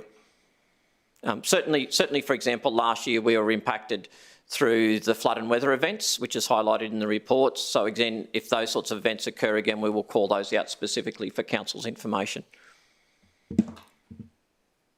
Yeah, thank you, Jeff. Thank you. I see Councillor Cullen has some questions.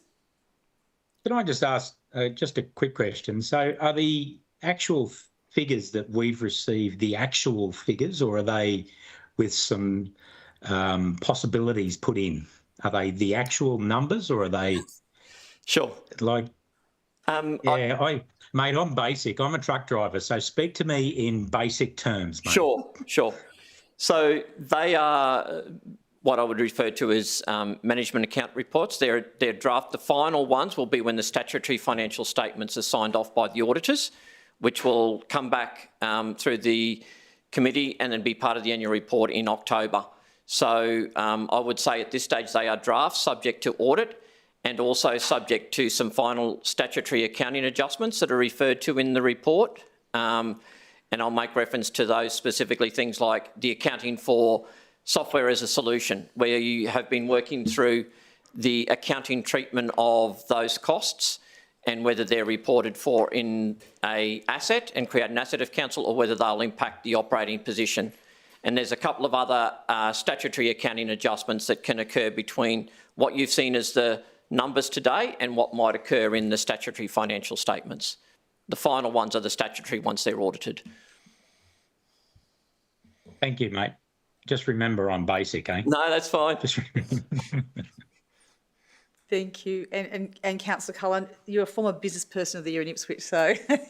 you have a very good understanding of it, Councillor Cullen. I guess I'm looking, I know that we'll be looking at 24-25. Can I just ask for 23-24? Obviously, this is happening to all local governments. Yes. How are QAO going to deal with this? Because obviously when our annual reports are published and you know, we have our sustainability ratios, they're going to be pretty bad. Yeah. So everyone's going to be in the same boat. So Yeah. are QAO managing it somehow? How do the state? What's their advice? Yeah, sure. Thank you, Mayor. So the sustainability, from a sustainability ratio perspective, and I have seen some comments across my professional colleagues, so that when the Queensland Audit Office review that, they look at the 5-year rolling averages. Yep. So they generally look at what have those ratios been, and this is only one ratio. This is one of 9 now ratios. The operating surplus The ratio. operating surplus ratio is a key one. They will look at that and generally look at it over the 5-year rolling average, which can help to smooth out some of this timing effect that we're likely to see. And obviously, back to our conversation, depending on what happens in the 24-25 year, it may self-correct itself or it may not. Okay. Yeah. So there's no special concession. There's no special treatment. The QAO have to audit in accordance with the accounting standards on the basis that that will be, and I'm assuming that's the way it's signed off for audit. If that's on the basis that it's signed off, then they will only report against those numbers. They can't adjust anything differently. Okay. It has to be per the accounting standards. Okay. And obviously I know that the CFOs in the councils have Yep. a professional group.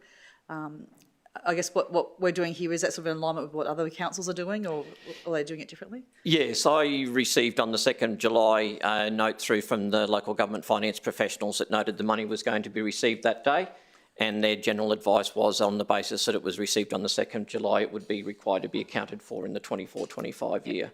So what we're seeing here is consistent with what I believe will be the treatment of all councils as a result of these untied grants. Okay.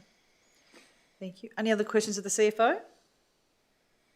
Just one more, and I'm so sorry, Mr. Keach. So back to the grant that was cashed in July instead of June, because we've budgeted for an amount that we expect at the end of the financial year. Are you saying that you're going to be applying this amount to the budgeted amount that we've got in our 25 financial year? Initially, that would be my intent, once I get any further confidence that we would get another advance payment, then I think we would look at budget amendment and change that from there. But on the basis that it did relate to the 24-25 and we've only got $8.5 million in the budget, that would be my intent. Otherwise, you know, we can have that conversation with yourself and the CEO as to how we think we want to treat that. I'm open for conversation, but that was my current intent and discussion with my staff, was to do it that way because, you know, it is a payment for that year. It's been received. We did have a budget amount. Otherwise, we would be carrying the risk that how does it look in June again? But happy to have a conversation. But we budgeted for that amount in the last budget, so aren't we technically not balancing the account for that particular grant and the period that it's for? I just want to, without asking you any further questions, if we could just sure. Have some line item in our reporting to keep an eye on the treatment of that, or while I meet with you. Thank you. Sure, no problems. Any other questions, CFO? Come on, there's got to be more. Happy to take more. Happy to take any at any time. Thank you, Mr. Keach. Thank you. Thank you. Thank you. Okay. So the recommendation before us that the report on Council's financial performance for the period ending the 30th of June 2024 be considered and noted by Council. I'll move that. Do I have a seconder for that? Thank you, Councillor Maynard. Any discussion? No discussion? Sorry, just in relation to that grant, and the reason that I was asking the questions of it is because technically, in my mind, it doesn't align to the budgeted line we've got in the 25 figures, which will be to receive something in June 25. So I just wanted to make sure that it's captured as a revenue amount and not lost in operation costs. I guess that's the crux of why I was asking the questions, just to clarify. Yeah.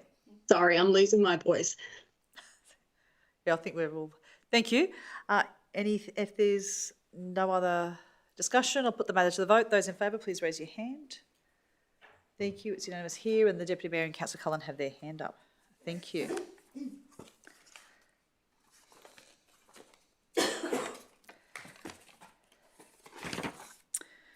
We now move on to item 16.5, which are the motions for the 2024 Local Government Association of Queensland Conference, which is held later this year, where we all come together and work together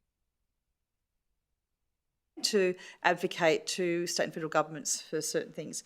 We have 4 recommendations. I'm not sure if people want to do them individually or as a batch. I'm looking to you, Councillor Tully, because you're the policy exec.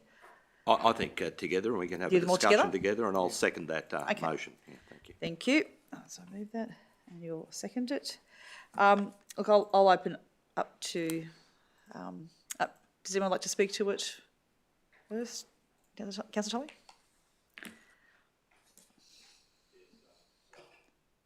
Yeah, just briefly, there's 4 motions there. One's, and I won't go into the detail because it's got to go to before 77 councils in Queensland at the end of October. The first one is to, in relation to separate rates and charges, and seeking clarification or assistance from the state government for new legislation to clarify our ability and for all councils involved. Secondly is in relation to red imported fire ants and the cost shifting, which is, has already moved to local government. We are aware of the cost to local government over the last 20 years, just keeps increasing either at state or at federal level, and this is another example of cost shifting coming back to councils in Queensland. The third one is in relation to heritage protection, and I think Councillor Doyle might have a few words to say about that. And just finally is the voluntary buyback scheme, which has been an exceptional scheme pioneered by the state government and the federal government and the state government, and it's enabled us to buy back properties. But there are many more, not just in Ipswich, that need to be bought back. So we're putting forward the proposal that there be a continuation of that scheme, and I've raised that previously. It needs to happen, obviously, on a much smaller scale, but over 20 or 30 years in Ipswich, we might be able to buy back most of those properties, and in Brisbane, Logan, other council areas as well. So hopefully we'll get the support that we usually get at the conference for our 4 motions. Thank you, Councillor Tully. I'll open up for any other discussion. Councillor Doyle. Thank you, Mayor. Just like to specifically speak to the heritage motion that's going to the conference. I'd like to start off by thanking Councillor Tully for his advice and counsel around the drafting of this to give us the best chances of getting the support of the other local governments in Queensland. Heritage, as you know, is important to me, and I acknowledge very important to fellow councillors and a lot of residents in Ipswich. We have a significant amount of heritage and we're very protective of that. In addition, my role in Heritage, Queensland Heritage Council, I get to see what's coming through and being added to the register and also what's coming off the register. And I guess at a local government level, we're not different. From time to time, we see heritage properties that are listed either at a state or local level decline. They're not maintained. Some will refer to it as demolition by neglect, and there's not a week goes by that you don't read about a property that is happening to, and certainly most recently I've seen it within Division 3. Residents quite rightly say do something, protect it. Why approve a development that enables them to demolish a property of local heritage significance? The reality, the legal landscape, is that there's provisions about essential repair and maintenance. They're the key powers under the Heritage Act to proactively preserve state heritage, and they can at times extend to local governments if we apply. We saw that in relation to Brisbane City Council and Lamb House. However, unfortunately, there's limitations with the essential repair and maintenance powers in the Heritage Act, and it inhibits the state or local government's ability to take any meaningful action. So that's what's kind of one of the main drivers of the motion. And there is work, I acknowledge there is important work underway by the state The second part of the motion, and this might raise a few eyebrows. So in doing some research around what powers there are available throughout Australia, when we think about demolition by neglect and particularly developers allowing a property to decline with the ultimate aim of developing the site, I've picked up in Western Australia, they absolutely have provisions within their planning legislation that says demolition will not be approved if the local government forms the view that structural inadequacy is a result of the place not being properly maintained. So that is absolutely something I would love to see here in Queensland, but we'll see how we go with that. Thank you, Councillor Doyle. Any other discussion on any of these four matters? Thank you, Councillor Genelli. Sorry? Thank you, Councillor Genelli. Sorry. Any other discussion on these four matters? Yeah, I'd just like to say these are four very good recommendations, probably some of the best we've put up for a while, for many years. And in particular, I do again commend Councillor Doyle in relation to the heritage one. That has been a very frustrating issue for many years, but particularly the cost shifting from the state government to us in relation to the red imported fire ant. That is something that many councils, I think, are going to be highly supportive of, because it is something that has always been an issue with the state government cost shifting their responsibilities down to us. And I think that this is something that we really need to be quite forceful on. Thank you. Any other? Yes, Councillor Augustine? Just in relation to, yes, the red imported fire ants, this problem is such a huge problem. I'm not too sure if the 300,000 we're asking is even enough to be able to help eradicate these little buggers. I don't know if anyone's had any run-ins with them, but they're small and they're ferocious, and they will not let go. I myself accidentally hit something. I was in my daughter's garden and they attacked ferociously that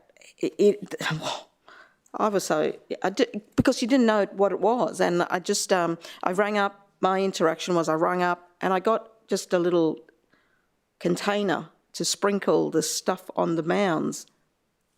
I sprinkled and sprinkled, and those little buggers are still there. So, yeah, I'm supportive, but unsure that what we're calling for is enough. Admittedly, I will say it does ask for that money annually in the very least. So a commitment annually from the state is at least a good starting point. Thank you. Any other discussion? I'll just say that I think all four are excellent motions. We've had excellent motions for many years. I think the last 4 years we've been 100% successful as well with all our motions. So it's a good way to advocate. And in particular, there's that theme from LGAQ of livable communities, and wanting to do what we can to stop the cost shifting from the other levels of government onto council, like we had with the fire ants. In that case, I'll put the matter to the vote. Those in favour, please raise your hand. It's unanimous here in the chamber. I'll just check. Councillor Cullen has his hand up. I'm just checking with the Deputy Mayor. Yes, she has a hand up too. It's unanimous and passed. Thank you. We now move on to item 17.1, which is a notice of motion from Councillor Genelli. So I'll hand over to you now, Councillor Genelli, to see how you'd like this managed. Yes, thank you, Mayor. I'd like to make the motion that this council reaffirms its long-held stance and historic declaration that the City of Ipswich remain a nuclear-free zone. Thank you. And do you have a seconder? Thank you, Councillor Madden. Thank you. Do you wish to speak to it? Yes, please, Mayor. This council sometime in the 1990s, and on behalf of the people of Ipswich, took a very brave position of leadership on the matter of nuclear power and waste. That position was that Ipswich would be a nuclear-free zone.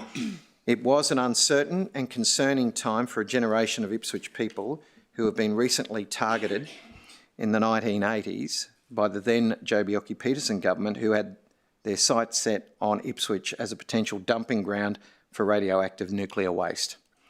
The proposal of nuclear waste being dumped in the suburb of Redbank was fiercely protested, and I believe that one of my colleagues here may very well have been present at the time, and it was certainly rejected by many Ipswich residents, and as a result, the dump never eventuated.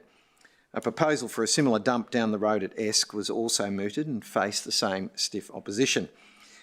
Now, this generation of Ipswich residents faces another potential threat of nuclear power and waste on its doorstep or within our city limits.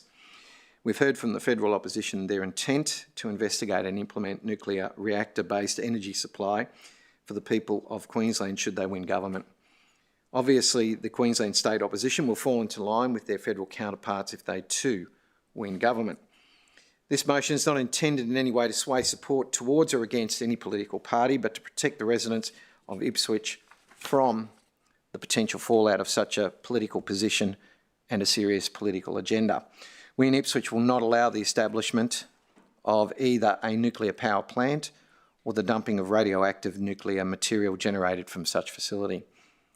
Now, this current generation might not understand my deep concern regarding nuclear power and may also believe some of the commentary that suggests it is safe and maybe even harmless.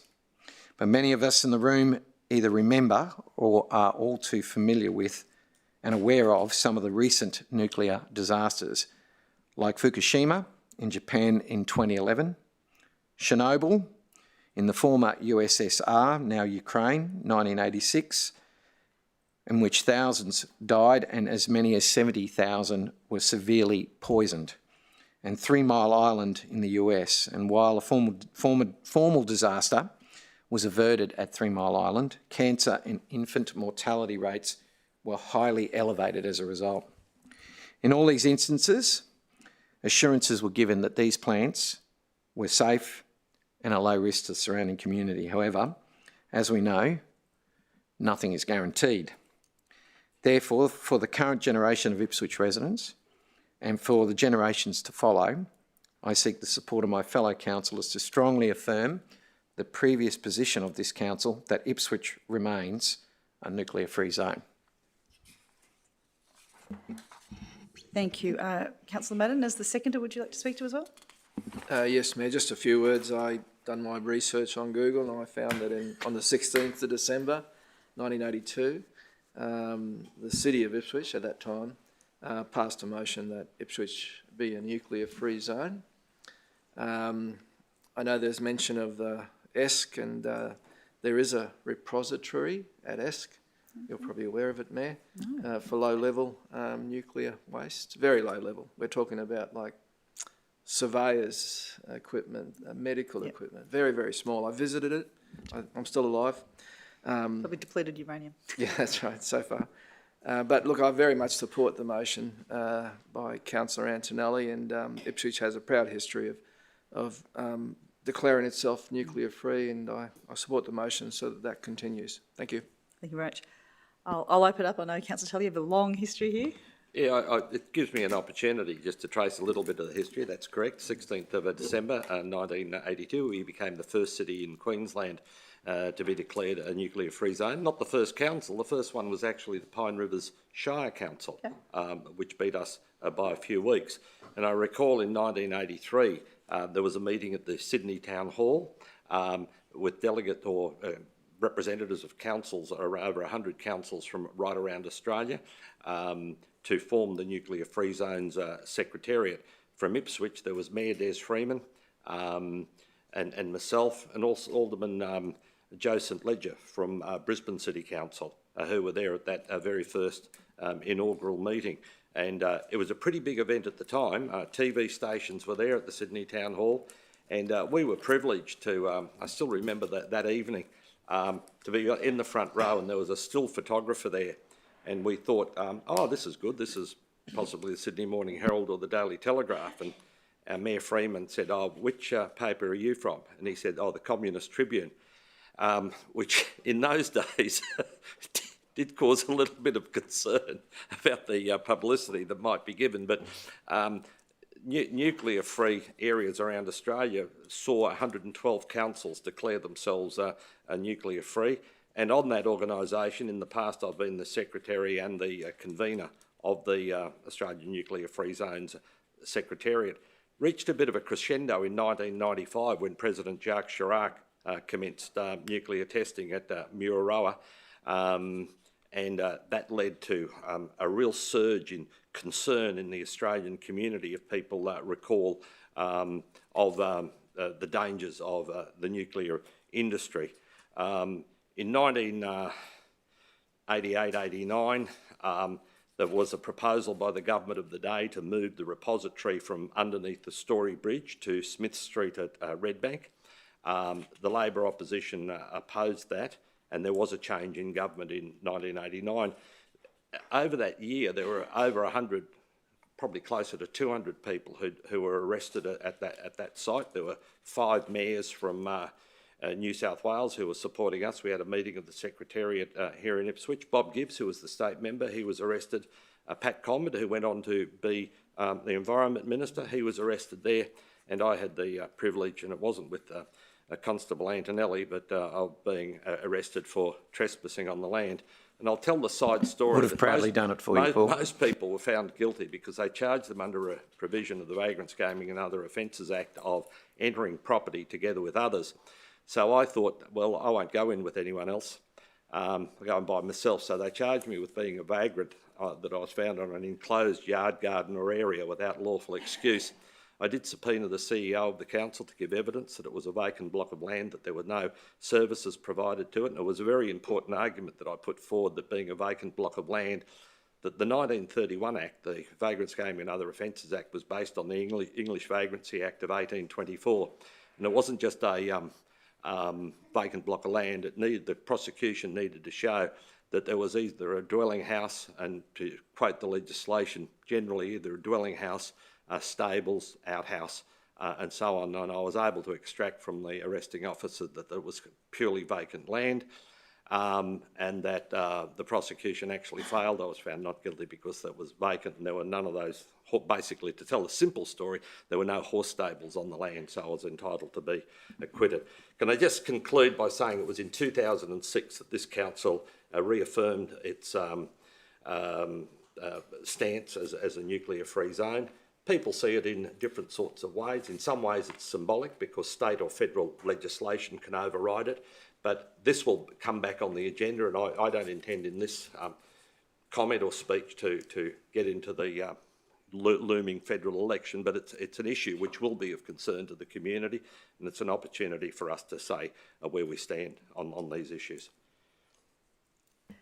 Thank you. I'll open up. Councillor Doyle. Thank you, Chair. Just confirming that this is a very important and serious issue, and I don't want to take away from that, but I would like to ask Councillor Tully if he was in fact charged for smashing bottles of French champagne. If you weren't, you possibly.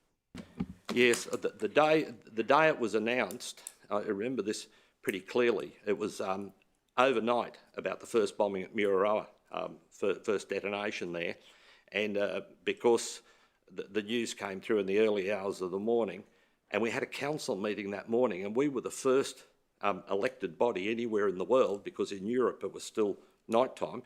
We actually, shortly after 9 o'clock on that day, imposed a ban on this council in acquiring any goods of French origin. Just taking it one step further, I decided that it was important to smash a few bottles of French champagne down in just off TL Cooney Avenue. At the time, Les Scott, who was the federal member, he was, I think it was probably on official business, but he was in a hospital in Paris, and our stance went around the world because we were, as I said, the first elected government of any state, federal, local, to make a decision so quickly after the first detonation in Mururoa. So Les had the happy enjoyment of lying in a hospital bed and seeing me from Ipswich, Australia, doing things in Ipswich. Yes, I did clean up all the glass, I think. Thank you. I'll open up for other discussion. Thank you, Councillor Madsen. Thank you, Mayor, and thank you everyone else for your contribution this morning. I will be voting in support of the matter. It actually came a bit of a shock, the sort of federal announcement. There's been studies by the CSIRO which indicate that the cost and the length of time involved in building a nuclear reactor make it less favourable than rolling out renewable energy. And I just mentioned that because with the industry that we're seeking to attract to Ipswich, we're hoping to get industry that looks after our environment, doesn't risk further environmental damage. Ipswich has a lot of legacies from being an early industrial city in Australia. We have contaminated sites across the city from outdated practices involving asbestos and all sorts of chemicals which are no longer used. We have a legacy of the Bremer River where it's quite challenging to restore it to what it would have otherwise been. Those around the council chambers are obviously aware about the concerns about PFAS that are just ongoing for a number of people in Ipswich and affected a number of areas in our city. And obviously with our Circular Economy and Waste Transformation Directive in our last term, a lot of the push for that came from significant concerns in our community about air quality. So we want industry in Ipswich, but we want it to not have any environmental risk whatsoever. We don't want our lands to be contaminated further. We want industry to tie into looking after the place. And yeah, we just want that health and prosperity to happen without any risk to that whatsoever moving forward. We've already sort of paid our industrial legacy to Australia in that respect, so it's our turn to have good, clean and green industry. Thank you, Councillor Madsen. Any others? I'm just checking with Councillor Cullen or the Deputy Mayor. No? Okay. Councillor Tinley, as the mover, would like to say something in reply? Noting that no one spoke against it, but if you'd like to speak. Oh, you were talking to me, sorry. Yeah, I'd just like to commend those who spoke to it, and obviously was a golden opportunity for Councillor Tully to share some nostalgia with us as well. So it's always a good opportunity there. So thank you very much, and again, I commend the motion to the council. Thank you. I'll put that to the vote. Those in favour, please raise your hand. It's unanimous here, and I can see Councillor Cullen and Deputy Mayor have also voted. It's unanimous and carried. Thank you. I've been given some notice that I think, Councillor Madsen, you're going to move to suspend standing orders for a matter? Yes, Mayor, I'd like to move to suspend standing orders. Yep. So under the procedure here, you need to specify the reason and the duration of the suspension. So the suspension of standing orders is to consider a matter that is emerging in nature. Do you know how long we'll speak, or I guess it depends? Well, I have the motion already sent to the meeting clerk. Yeah, it really depends on what commentary comes from fellow councillors. It was provided to everyone in an email last night. So for the benefit of, I guess, people on live stream, would you like to read it out, or are we? Because they won't be able to see that on. Yeah, so I'll be moving that a report be provided to the next Infrastructure Planning and Assets Committee regarding a proposal to deliver the Greenwood Village Road, Redbank Plains Road intersection upgrade as its own project ahead of Redbank Plains Road Stage 4, in brackets, which currently is to include the works. The report should include cost estimates and detailed infrastructure charges collected in the local area from the last 10 years. Item C, the report should advise council what decisions and budget are required to commence design work and required property acquisitions to upgrade the intersection to either its ultimate design of a signalised intersection servicing 2 lanes of traffic either way on Redbank Plains Road, or an interim solution with limited redundancy in the future. And the last item is the intention of this resolution is to expedite such works on the intersection to alleviate significant safety concerns for the affected community. So, Councillor has outlined the reason why he'd like to suspend standing orders for that motion. And do we have a seconder for that? I think Councillor Augustine would like to second the nomination for the suspension. Any discussion? No, I'll put that to the vote. Those in favour, please raise your hand. It's unanimous in the room. I'll just check with Councillor Madden and Deputy Mayor. Yep, it's unanimous. They've both voted. Thank you. So we've agreed to go to suspend standing orders. Councillor Madsen, you've read out the motion, and I'm guessing you're moving that. Do I have a seconder for that? Thank you, Councillor Augustine. So I'll hand over to you, Councillor Mason, to speak to it. Look, the main information on this thing, it's calling for a report to just rapidly be prepared for the next round of committee meetings. There's just some emerging matters that are very concerning about that intersection. Historically speaking, a number of projects were to be tied up into the larger Redbank Plains Road Stage 4 project. And I'm concerned that the timing and delivery of that will be much too slow to alleviate concerns at this intersection. There's some other information that I haven't got included here that I've read in the last week regarding the struggling nature of the intersection to cope with existing volumes. We have a lot of growth continuing in the area. And so, yeah, just so that we can get this information back to us and be in a position, hopefully a month from now, to determine whether or not it's viable to separate this from the larger project. It really is just looking to understand, is it viable to split it off at this point in time? Yeah. As a seconder, Councillor Augustine, do you wish to? Oh, thank you, Mayor. With this particular project, we got briefed yesterday, my concerns, particularly what was presented, what we look to deliver adds impact on a further nature. We've got 2 primary schools where traffic will be diverted to, that it's already been identified that Redbank Plains Road, School Road has failed, especially outside of the primary school, and we'll be diverting. There's no other way. There's 2 ways. One is divert it back into past 2 schools, St Anne's and Redbank Plains State School, to be able to get onto Redbank Plains Road. So,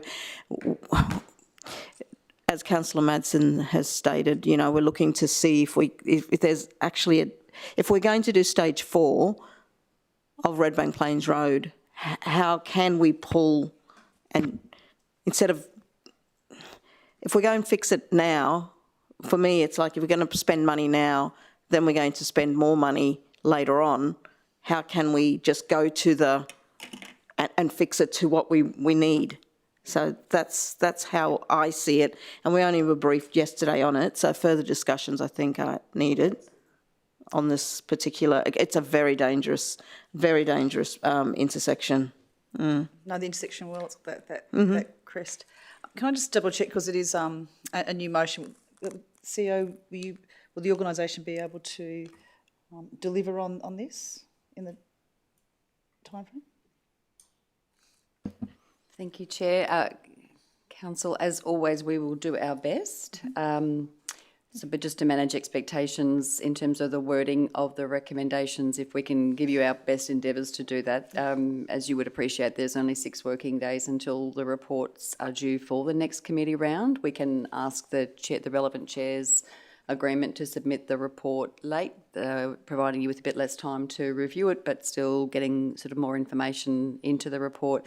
We can certainly provide, an order of costs and whatever information we can gather in the time. Given all of the circumstances, we would do our best. Okay, thank you, CEO. Through you, Chair, I'd just like to remind the council that I am a reasonable man, so I'm not expecting I'm not expecting anything unrealistic. But for Councillor Augustine and I, this is just such a priority, and what we've been briefed on this week just makes us think, wow, we've got to go from 0 to 100, if possible. Thank you. I'll open up for further discussion. Yes, Councillor Doyle. Yeah, thank you, Mayor. Of course, I'm always supportive of my fellow councillors on important work within their division, and Councillor Augustine and Councillor Madsen have both spoken to me about this issue. I guess the burning question I have, and I've raised that with them, what is going to be bumped on our 3-year program? What's the impact on our budget? Because ultimately that's what is going to happen in order to accelerate this project. We've just been through budget. We've just, part of that, endorsed our 3-year capital program. So I'm really keen to understand what projects will be pushed out because of this, and I'm acknowledging, obviously it's a safety concern for the councillors, but can I just say, flying the flag of Division 3, the oldest suburbs, in Ipswich, so too is our ageing infrastructure, in particular our stormwater infrastructure and the rehabilitation that's urgently needed. And this impacts Division 2 and 4 as well, our flood suburbs. So this directly goes to the safety of residents during times of flood, and potentially this work could be pushed out. So I'm really keen to understand the implications. Thank you. Councillor Tinelli? Yes, I'd like to. I just concur with Councillor Doyle, but it is really surprising that it's gotten to this point where this sort of thing was not raised before, as in with the councillors. This will have an enormous impact, and not only an impact, it's going to lead to enormous frustration in relation to the residents of Greenwood Village. And I think that frustration may lead to some more safety issues. I know that intersection well. Even as a police officer, I attended serious accidents at that location. I'm very familiar with it. However, I think we may ultimately be pushing the danger somewhere else in that suburb. I'm also familiar with the movement of vehicles through that suburb, and as Councillor Augustine said, and I concur completely, it's going to have an impact on the schools. It's going to have an impact on the level of traffic in that suburb and the adjoining suburb of Redbank Plains, and that could lead to some other significant safety concerns. The way I see this is urgent. We do need to bring it to a head, and I'm not sure that we can delay this in any other way. It did need to be brought up today. I commend Councillor Madsen and Augustine for bringing this to our attention. I just don't believe we can just allow the normal process of waiting until we have money through development arrangements to fund this intersection. It's going to lead to other significant problems. I don't think we can wait on this matter. Thank you, Councillor Tinelli. Yes, Councillor Tully. Yeah, I'm supportive of the motion.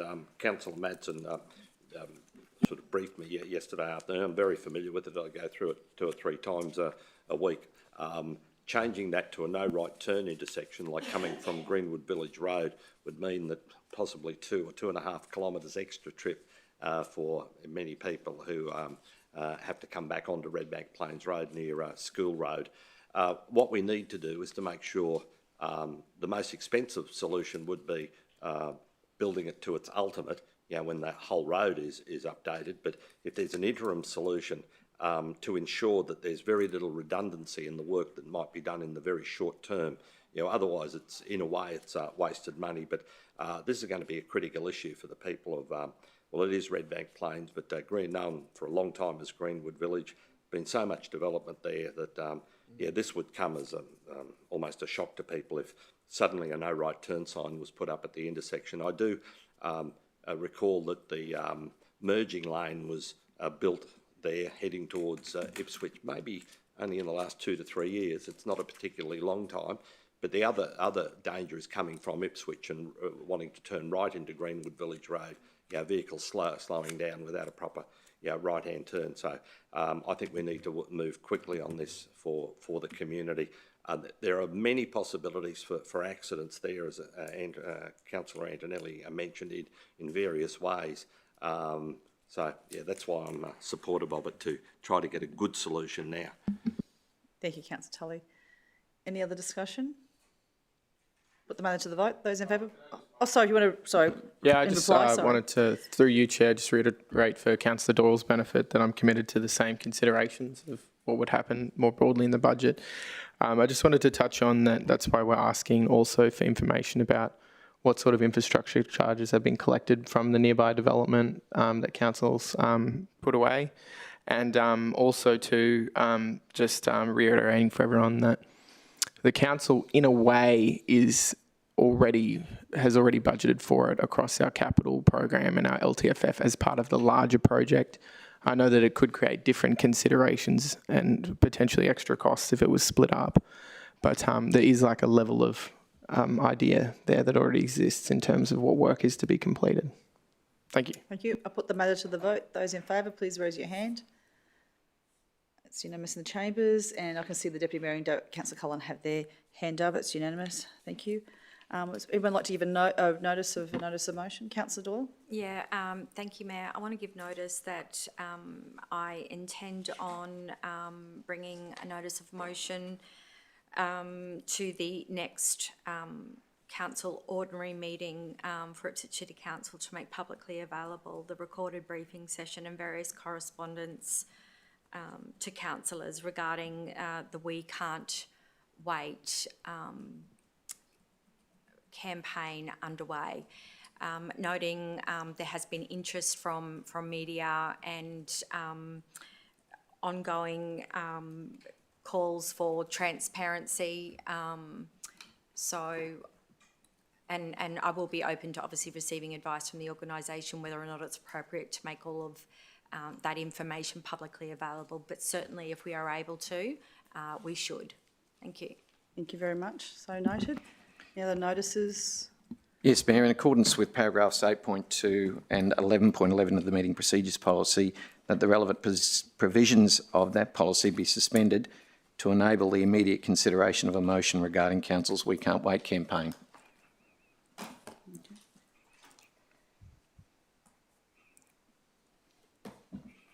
Okay. And what would be the duration of that? Under the orders, you have to, under the policy, you need to say a duration. Please, can you state again, sorry? So under 11.11.12, a procedural motion to suspend a rule shall specify the reason and the duration of such a suspension. One would hope it wouldn't take long, Mayor. Okay, thank you very much. So would anyone like to second that suspension? Yep, Councillor Madden, thank you. Put that to the vote. Those in favour?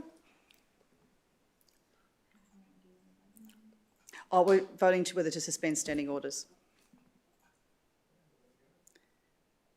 So in the room, it's unanimous, and the Deputy Mayor has her hand up, and it's unanimous to suspend standing orders.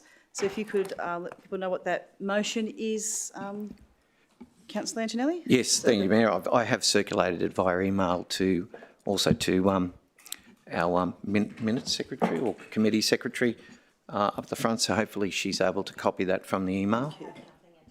Oh, I did send it. Well, I'll try and circulate it again. I move that Council immediately suspend all advertising. So, that Council immediately suspend all advertising, promotion and all other aspects of its We Can't Wait campaign pending the following: a formal council resolution in support of the campaign and a meeting of all councillors, the CEO and relevant general managers with all local state members to discuss council's nominated projects convened as soon as possible with the Chief Executive Officer. And B, that council recommence regular meetings of the elected representatives working group made up of elected representatives that represent the City of Ipswich, including all councillors and state and federal MPs. Okay. I'll just wait for that to come up so everyone can have a view. I will try and resend that. There's nothing there. Oh, isn't it? My apologies then.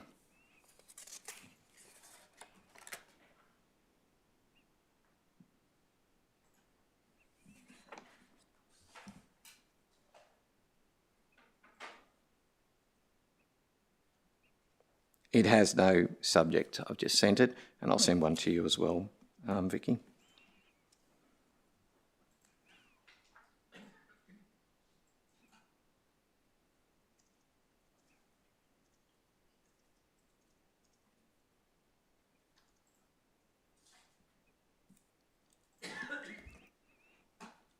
Hopefully that's come through.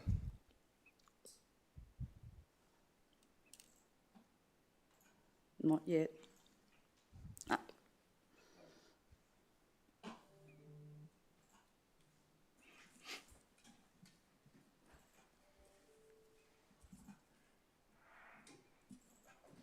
Okay, thank you. So let's give people time to read it.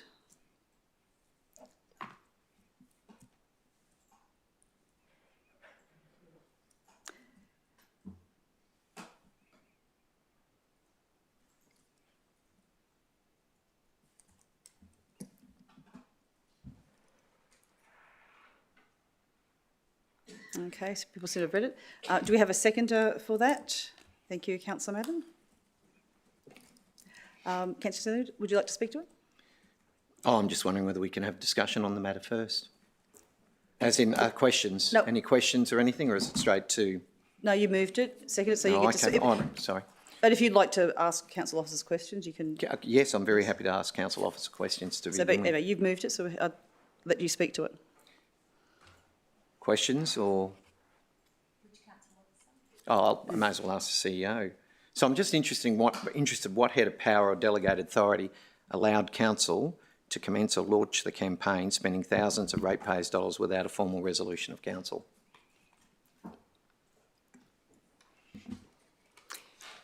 The existing financial delegations and legislative delegations, so there is no specific head of power in relation to this matter, so it is in line with the level of expenditure that was concerned. That was well within, in fact, a general manager's financial delegation. So would you classify the campaign as political? It is an advocacy campaign, Councillor Antonelli, and as previously advised in the new term of council program as it applied to yourself in the briefing session that was provided to all councillors and was recorded, the report that supported that, the presentation that was delivered, the campaign that has been developed by the organisation with advice from an external agency is targeted to advocate for funding for Ipswich in the lead up to the Queensland state election in the first instance. I listened to the recording again last night, and I don't recall there being any decision made as part of that briefing session, and it's my understanding as part of the initial introductory working groups we had for the new councillors that briefing sessions are not a decision session. Is that correct? That is correct. No decision was sought. As you say, that would be inappropriate because decisions aren't made at briefing sessions. So the decisions were made by officers in the organisation, Councillor. So in other words, there's no formal decision of this council or the councillors? Yes, correct. So would you say that the campaign goes beyond that of educating our community?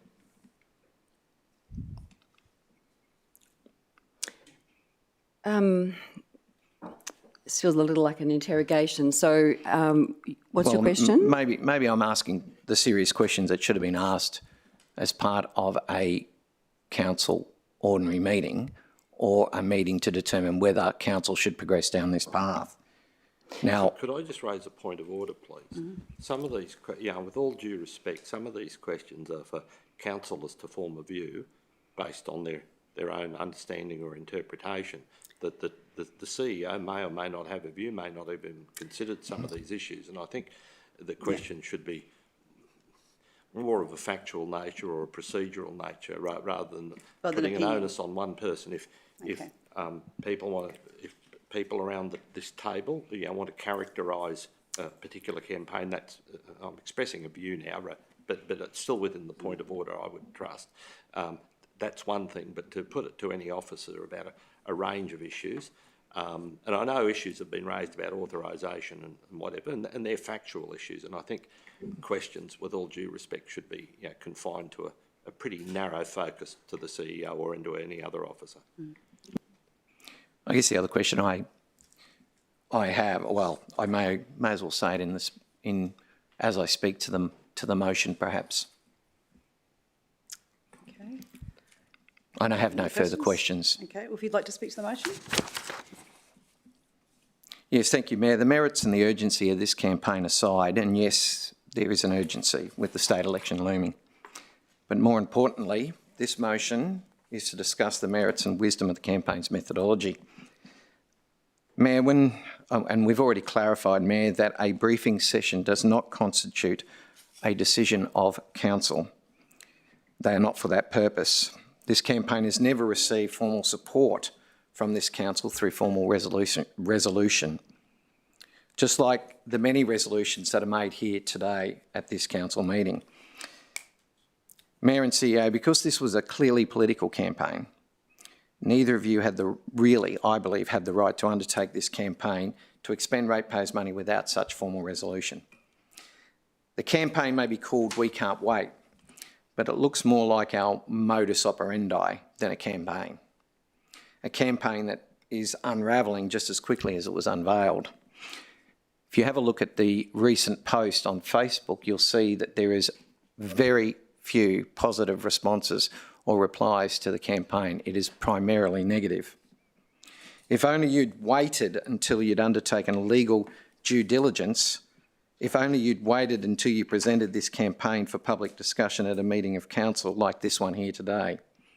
More importantly, if only you'd waited until you had undertaken meetings and discussions with the local state members that represent both parties, mind you, to determine their support or otherwise for these important projects. The fact that this wasn't done highlights the highly political nature and intent of the campaign. Mayor, I've said this publicly and I say it again, you will not get a positive response by slapping someone in the face. And the backlash we have seen is evident of that. There is more vinegar in this style of campaigning than honey, but it will be honey that attracts better results. In fact, Mayor, in a briefing session, I remarked that this campaign slogan and the very briefing session that you referred to, CEO, that this campaign slogan could very well become the rubber ball used against council. And may I say, we're already seeing evidence of that. During the council election, there was a very strong mood in the community against the council. In my opinion, the results highlighted that frustration. A frustration that has manifested itself now within our own campaign slogan. Indeed, a resident only yesterday said to me he can't wait for council to remove rubbish from his front fence after his service request lodged 2 weeks ago. His frustration exacerbated by the fact that he did the right thing in removing the rubbish from the road as it was a safety issue. The irony here is that dozens of council trucks drive past this man's place every day as he lives only a few blocks from our waste transfer station. I share his frustration. Point of order, Mayor. How long did we agree to for this to go on? I don't believe we had a time session. I said it shouldn't take long. Yeah, it's taking a long time, sorry. I share his frustrations as our own backyard is plagued with a litany of I or we can't wait scenarios. And to top it off, we now have the embarrassment of not undertaking our legal requirement to authorise all material, which has now had the consequence of blowing out the campaign costs, as all material will need to be reprinted, modified, removed and replaced.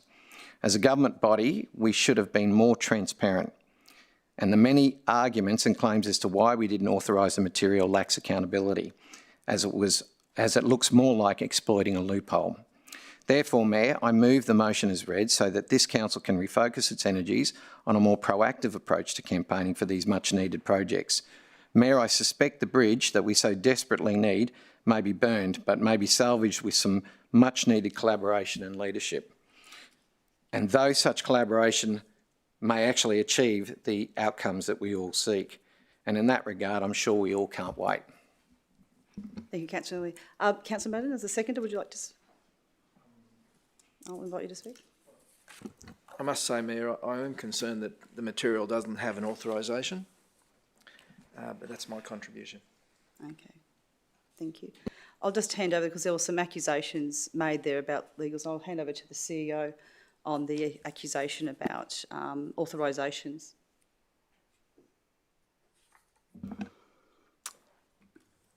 Thank you, Mayor. Through you. So I guess I would dispute the position that's been put by Councillor Antonelli.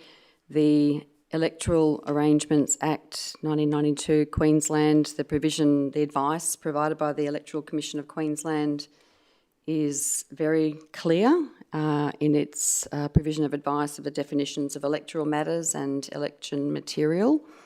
Our internal assessment of the appropriate legislative provisions was clear that there was no requirement, there is no requirement to include an authorisation statement or for the council to register as a third-party entity in relation to the upcoming state election campaign.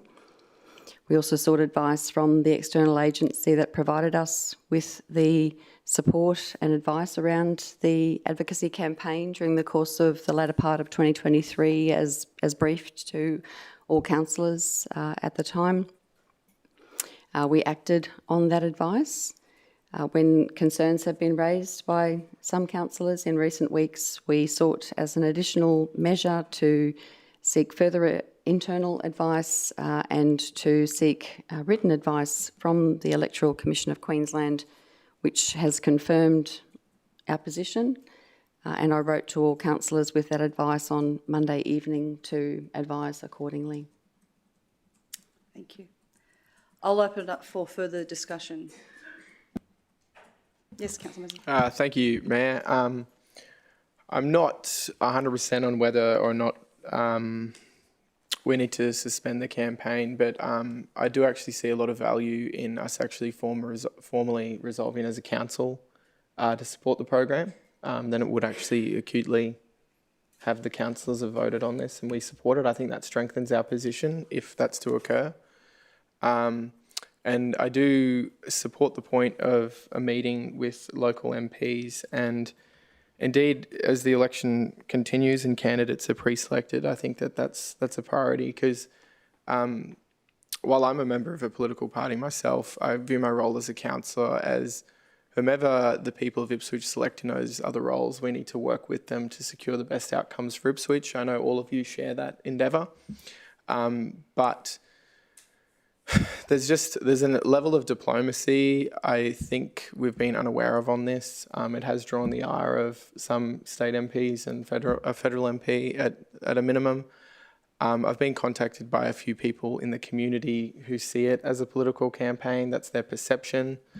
I think for the council, we're doing our best to escalate our advocacy campaign because we've known campaigning skills, I should say.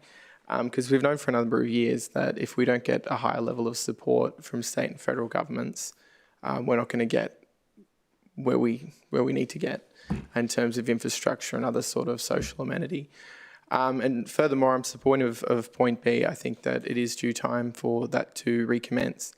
So I'm not sure in regards to suspending the campaign. I'd like it to continue, but I would like us to clarify the campaign with state members and other people in political office in Ipswich, because when I was Deputy Mayor, Councillor Ireland and I did indeed go to Canberra and do a little bit of promotion of the Ipswich to Springfield railway line, and I felt that was powerful because we had community members who spoke of the need as well, in addition to what then Councillor Ireland and I could speak on, and I saw that as a really valuable thing for our two federal MPs in Ipswich. And I should say Senator Scarr actually met with us too, and I think it supports his endeavours because it just creates an extra level of awareness, and it actually supports them in their advocacy.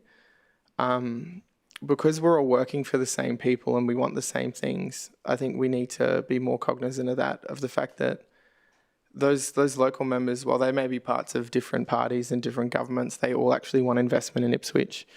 The Ipswich to Springfield Rail, for example, currently has a tripartite commitment between local government, state government, federal government. This is the sort of initiatives that we want moving forward. So I want us to have really good relationships with them. And yeah, I think the way things have played out, some of the commentary in the media suggests that perhaps it's not as diplomatic as what I would have hoped. So I just share those thoughts with you all this morning, that I just would like us to go down the path of what's suggested in the recommendation, because we all need to work together. Because I don't think success in this space is possible if people are divided. I think we maximise our chances of success for Ipswich if we work together. Not that we have to sing Kumbaya or anything. I don't know the words. Don't really want to know the words. Don't like singing. But yeah, I think that's the sort of pathway here. And if we do that, it'll put at ease any tension in the community, and we can get towards what we're trying to accomplish. Thank you. Councillor Tully. Taking into account what's been said and some pretty strong views, I think we might be able to reach a workable I'll use the word compromise. I don't want to sit here, we've tried in the past to add words and change words. Could I suggest that we take a lunch break just to consider how that motion might be able to be amended to accommodate a reasonable majority of people's views? Yeah. I would actually like to speak to it before we would take any break. And my preference is not to take a break midway through. I think there's a perception that things are being done behind closed doors. So, so I'm prepared. I would like to speak to it if we could, because I'm happy with that, but I'm prepared here to work on some wording as a proposed amendment. Okay, thank you. In speaking to this, I must admit that I am totally confused by the comments made by Councillor Antonelli in local media yesterday and by the motion before us today. As everyone in this chamber is very well aware, We Can't Wait is an Ipswich City Council campaign, not one that has been cooked up by the Mayor, as Councillor Antonelli has publicly stated. This term and last term, all councillors have been briefed on this campaign, and we've all had the opportunity to object to it before proceeding, and no one did. In fact, I think some of the words that you were used on that 14th of May briefing, Councillor Antonelli, in the recording, I think Councillor... Sorry, are you having difficulty with my name this morning, Councillor Harding? Antonelli, what's the word? Oh, sorry. So it doesn't align with on the 14th of May, and this is the briefing session I think Councillor Doyle is referring to that she'd like to have available to the public. You did suggest that with the We Can't Wait campaign, we were at the point of urgency. You actually made the suggestion that we could dovetail it into the federal election, and you made the suggestion that we should put up We Can't Wait flyers in state members' offices. So the organisation, based on the briefing sessions, Point of the discussions... order, Mayor, I thought we had established that a briefing session was not a decision. I'm speaking. So the organisation has now delivered on what they briefed us based on the feedback that we gave, and you can hear that in the recording, and that the fact that the money would be operational. So the organisation now delivering what they've briefed on and have done an outstanding job, I might add, only for Councillor Antonelli to brand their work on the We Can't Wait campaign as amateur. Your comments are not only offensive to the officers that have worked hard to execute this campaign, but I also believe are embarrassing to us as a council. We Can't Wait is a bright, upbeat, and most importantly, it's an evidence-based campaign. That's what we all agreed, we would have an evidence-based advocacy campaign. And the feedback from residents that I have had since it's come out has been incredibly positive, because we know the people of Ipswich consistently receive less per capita in state transport and road funding than the neighbours in Brisbane, Logan and Somerset. Actually, we receive the second lowest in South East Queensland per resident, and that's a fact. It's so sad to see at the first sign of pushback from our local MPs that Councillor Antonelli has gone to water. Advocating to state and federal governments on behalf of our residents is an important part of our role as councillors. To ensure our critical projects are considered for funding, all councillors do this.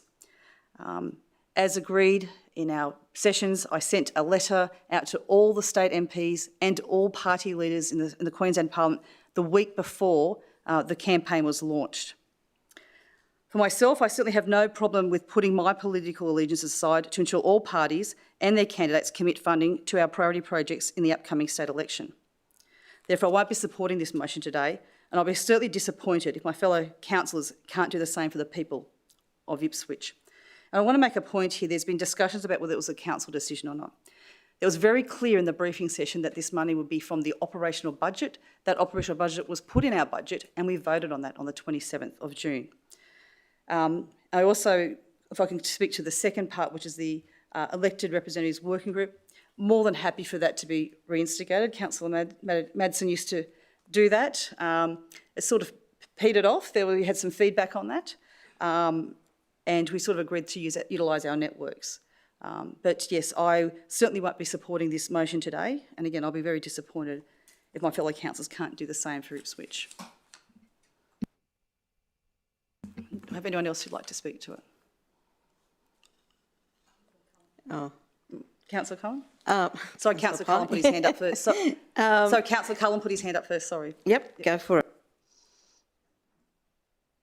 I don't kind of understand a lot of the campaigning side of things. From a business point of view, this is probably something that we would, from a business perspective, you would just go directly to the state members. So I think state and federal member conversations would benefit. On the same token, pulling this down at this stage would cost the city an immense amount of money that we cannot afford. And I don't believe I'm still trying to understand how this operates. And council's a different beast to business, absolutely different beast to business. And I struggle a little bit with the limit of discussions about things and understanding what actually is behind the scenes. I was under the assumption that this was already well and truly underway. And as much as it's not something a business person would do, it's something that I was supportive of. And I think that pulling the funding or changing the wording now would just be a cost that we cannot afford to keep wasting money on. So, yeah, I'll be probably supporting this, I think. Sorry, to keep going. Yeah. Thank you. Sorry, thank you, Mayor.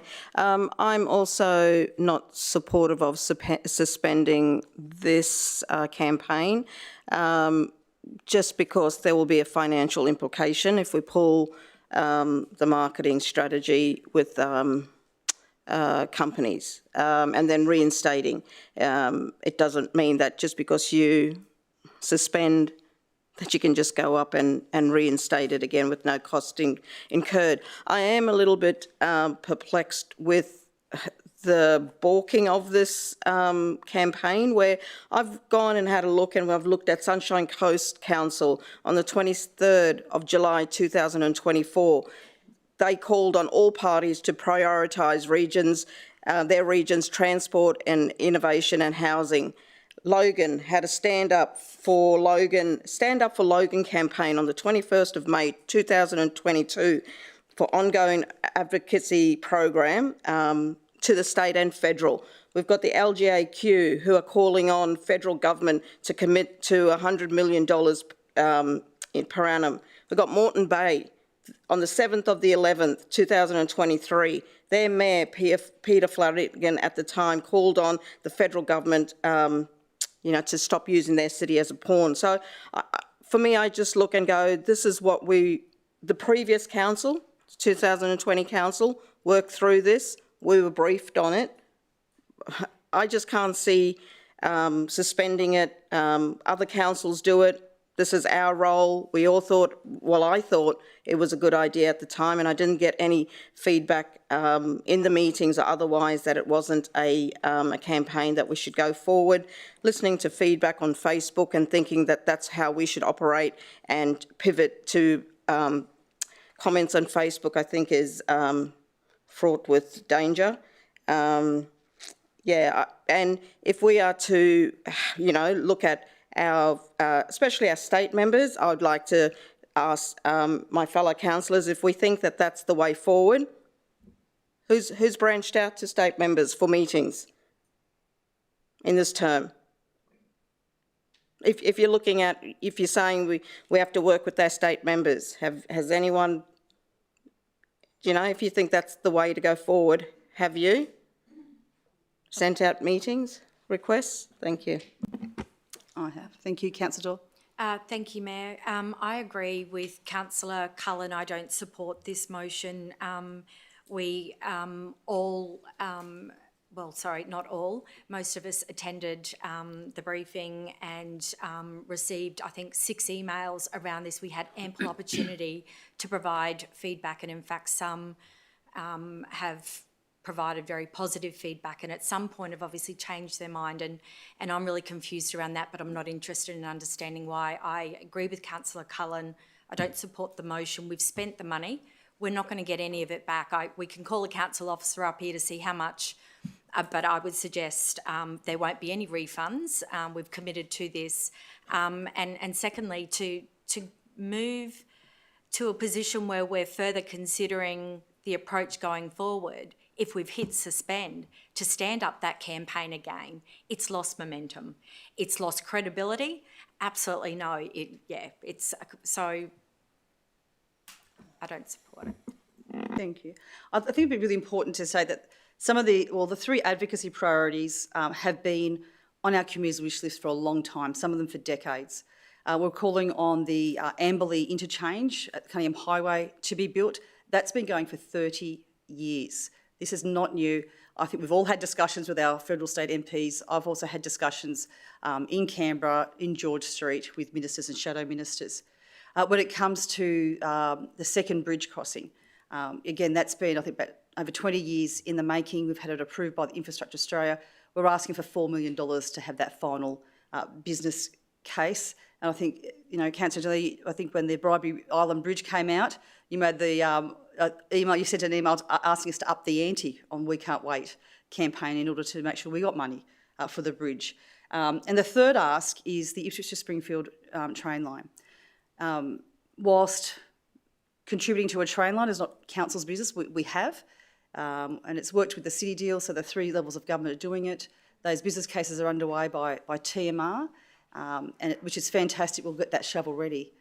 But there's nothing in the forward estimates, so we wanted to make sure that it's still top of mind, that no one forgets about it for a few years. So all three projects are something that all the state and federal MPs are aware of. Our community are asking for these projects every single day. We've received feedback from the MPs asking us not to give a wish list of 50 items. They've asked us to keep it to 3.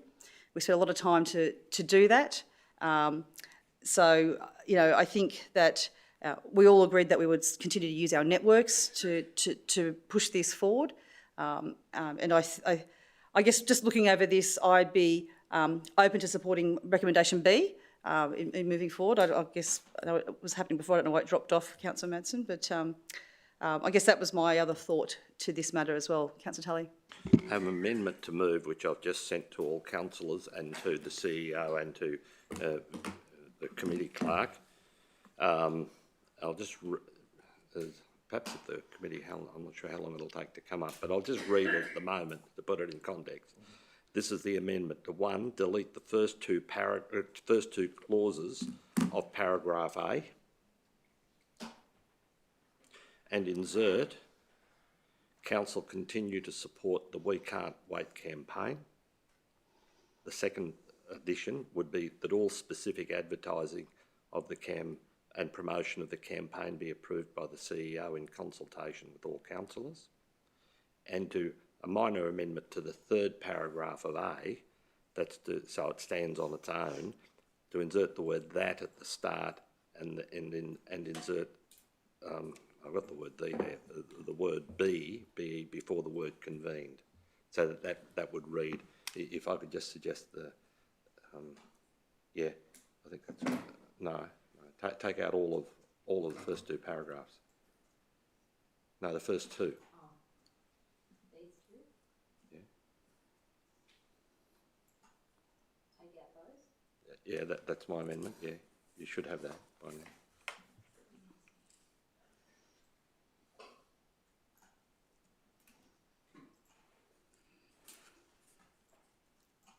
Yeah, and then there's another paragraph to go in there as well. That one, yes. So you delete 2 clauses to insert 2 other clauses. And then that third paragraph, but back, oh yeah, I'll just put the word that a meeting, I will be on the third line, be convened. Yeah, on the third line there of that paragraph, yep. Be convened, so it stands on its own.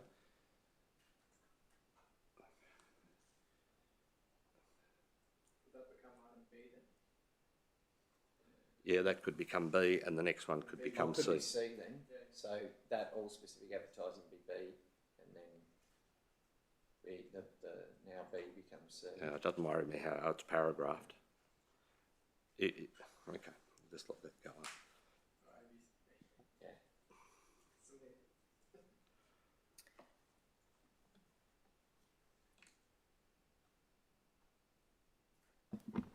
So, Mayor, if I have a seconder, I'll just briefly speak to that. I don't understand the second sentence there, B. Okay, What's well- the purpose? So I guess there's an openness to understand what you're talking about. Which I guess we're not. All right. That there's, I think some of the issues, without going into who's right, who's wrong, what should have happened, should it be authorised and whatever, I guess I had some expectation there'd be a specific approval of the program through a council meeting, and that's just my view. Other people might have had a different view. The other thing now, and the issue of whether things need to be authorised, I think it's pretty clear from the advice from the Electoral Commission that at this stage doesn't have to be, and that we're not a third party campaigner, and that's fine. What I'm trying to achieve with the group is some sort of unanimity. I don't think there'd be a lot of, well, there might be, but a lot of opposition to continuing it, because I've listened to the fact that we're in the middle of a campaign. We don't just necessarily want to stop it. The second one is just to ensure that that we have an involvement without having to call a special council meeting for every ad going on the back of a bus or in a newspaper or something like that, that the CEO make the approval, just to ensure that it doesn't become a politically biased campaign, that it's targeted at all parties, and particularly all major parties, but there's some hand in it, and I've listened to what's been said, you know, there might have been an expectation that come to council. I'm not arguing that point now, just let me make it clear, I'm not arguing that point now. I'm just saying, moving forward, let's just try to cool things down, just have some involvement of council as it's being done. Yeah, there's a consultation process. And then obviously C and D, I haven't heard any opposition to that. So that's just to try to get some general compromise. Yes. Sorry, so I think that's gone a long way to explaining the purpose of B. I do know I did raise during that briefing session, and it's on the recording, at what point would we be consulted if council decided to pivot and make a change, and it was confirmed council officers would consult with us. I'm just concerned around the current drafting of A and B. I'm supportive of it, but I just want to tidy up A and B. Back to A, council continue to support the We Can't Wait campaign. Could that potentially be interpreted in conjunction with B, that somebody could still pull the campaign? You know, support is a general kind of term, and B, that all specific advertising and promotion of the campaign be approved by the CEO in consultation with all councillors. Well, what happens if we don't all agree and approve?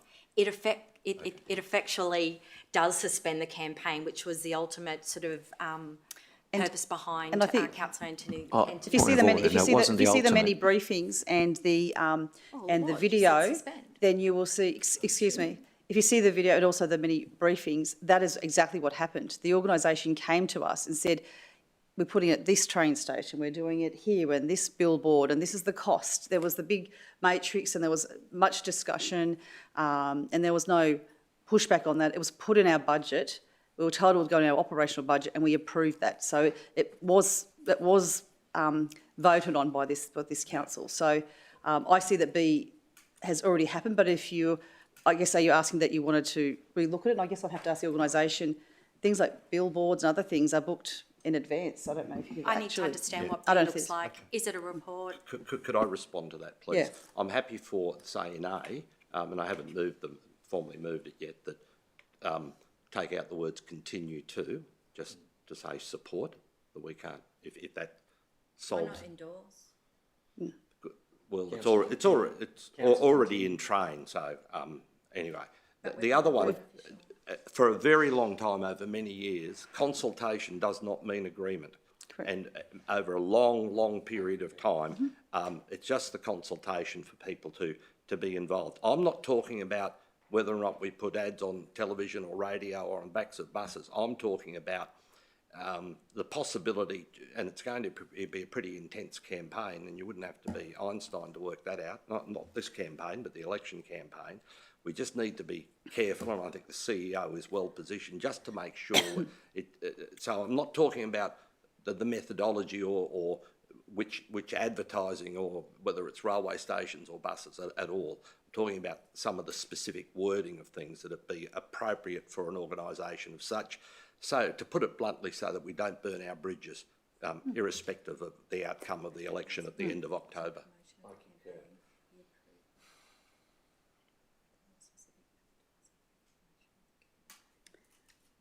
So I'll B, I'm looking at how we'd have to reword that, because that's already happened. So I'm guessing I'm Mayor, confused. I'm just trying to think through operationally how we would achieve B. I do note we've already started to get our weekly reports from the General Manager. We start on the 16th, I think. Updates. As part of that, we get the week ahead of what's coming through. Is that when we get the ability to provide feedback? That's a good question. But has all the wording on each element of the campaign already been decided? Well, yes. Through the chair, yeah, it was all in the pack that was provided, so we're not deviating from what you have. Sorry, this is not an interrogation. It's It's all right. understanding. Yep. So the wording in advertisements that I've seen in newspapers, that sort of thing, that's already set in place. Yes. So there'll be no additional advertisements like. So it'll be seen to be continue to be seen to be a comprehensive campaign for our city, rather than a campaign against the government, for example. Sorry, yeah, absolutely. And I'm happy to call up the General Manager to speak to it, but if we intended to vary the content that you were all provided with, we would come back to you. But what you have is what we're delivering at this point in time across the. A suggestion. Yeah, so sorry, maybe in B then, that all specific advertising and promotion of the campaign outside of what has already been provided to councillors, that would then come back to us for approval. Because that was certainly my understanding that would happen, but this is making sure it does. That's clunky, my wording though. Mayor, I'm happy with that. It's difficult. We all know for the last 4 years how difficult it is to make. And Mike, can I say this? That my suggestion of an adjournment wasn't to have a secret meeting, but just to give time to professionally for us to try to get, I'll say again, a compromise. Yeah. Because everyone's got their own sensitivities about this sort of stuff. And I think as the parties have candidates come forward, I'm just saying, it's aimed at all parties and all candidates, and we deliberately picked something that is quite positive. We can't wait. So if someone announces, like, we can't wait for Ripley Road, we can't wait, it was meant to be a really positive, evidence-based campaign, as well as, hey, we need this address. So, and I don't think, sorry, Mayor. Yep. I don't think it's unreasonable what Councillor Tully has suggested, because certainly we've been provided with all of the collateral. I've got both hard copy and soft copies, as well as the social media tiles, including divisional specific social media tiles. So it would be my expectation, if we're deviating from that, I'd certainly want to know about it. So I think that serves as well. Can I just, I'm not sure if there's much other discussion, but I can't wait to get this motion done. I just through the mayor, I remember in that particular briefing session, there was a discussion of there was an advocacy meeting party or something that was supposed to meet every 2 months or the like, and I believe you said in that meeting that it was made up of all the councillors. Is that correct? And yet it hasn't met as yet. It hasn't met. There's been no formal meeting in the 3 months that we've been in council. May I suggest that we, and there's no need for a recommendation to that effect, but obviously with respect to item B of the amended recommendation, maybe we should be having those meetings more frequently to ensure that this matter is across all of us. Through you, Chair, I'm sure you can speak to it confidently as the chair of the Advocacy Advisory Committee that is to be convened via the Council's determination, of course, as part of its committee arrangements.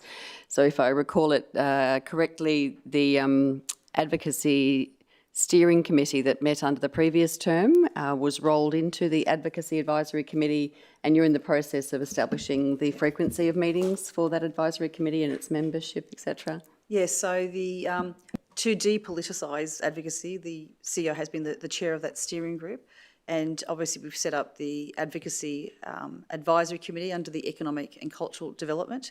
As you know, we haven't had an advisory committee before, and so we're undergoing that process of what the terms of reference are and how that's going to be done, just like I think we're doing one for the local laws and regulations. So in response to my question, is that something that we should be, particularly in relation to this campaign, be meeting on a quite frequent basis? And that's what we'll be discussing, I guess, for the advisory committee. I guess we've discussed A and B. I'm sorry. Just for the advice of the meeting. I know this is just it's an amendment, sorry. So C, I know because I know this hasn't been moved as an amendment. I'm just making sure.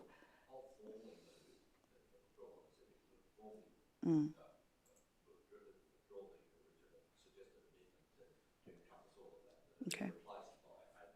Okay. Okay. So what would have to happen now is to see if the mover and the seconder would be I'm accommodating that. Yeah, I'm fine with that. You would accommodate that? I'll accommodate that amendment. I think that's a lot of compromise. Thank you. Thank you. So the mover and the seconder, thank you, Councillor Tully, have brought that in. So that is the live motion here now. So I guess I open it back up for discussion on those 4 recommendations. No, you're the mover and seconder, so if you... Yeah. Thank you. Mayor? Yes. Oh, sorry, this may be treated as a separate matter, but given we've now agreed to that process, I'm not sure that my notice of motion, is now needed. Okay. So I'm happy to withdraw that on the basis that let's the see what campaign happens. continues, and I think we've discussed a lot publicly what was mentioned and discussed during the briefing session. Okay. So I guess we'll see what happens here and then.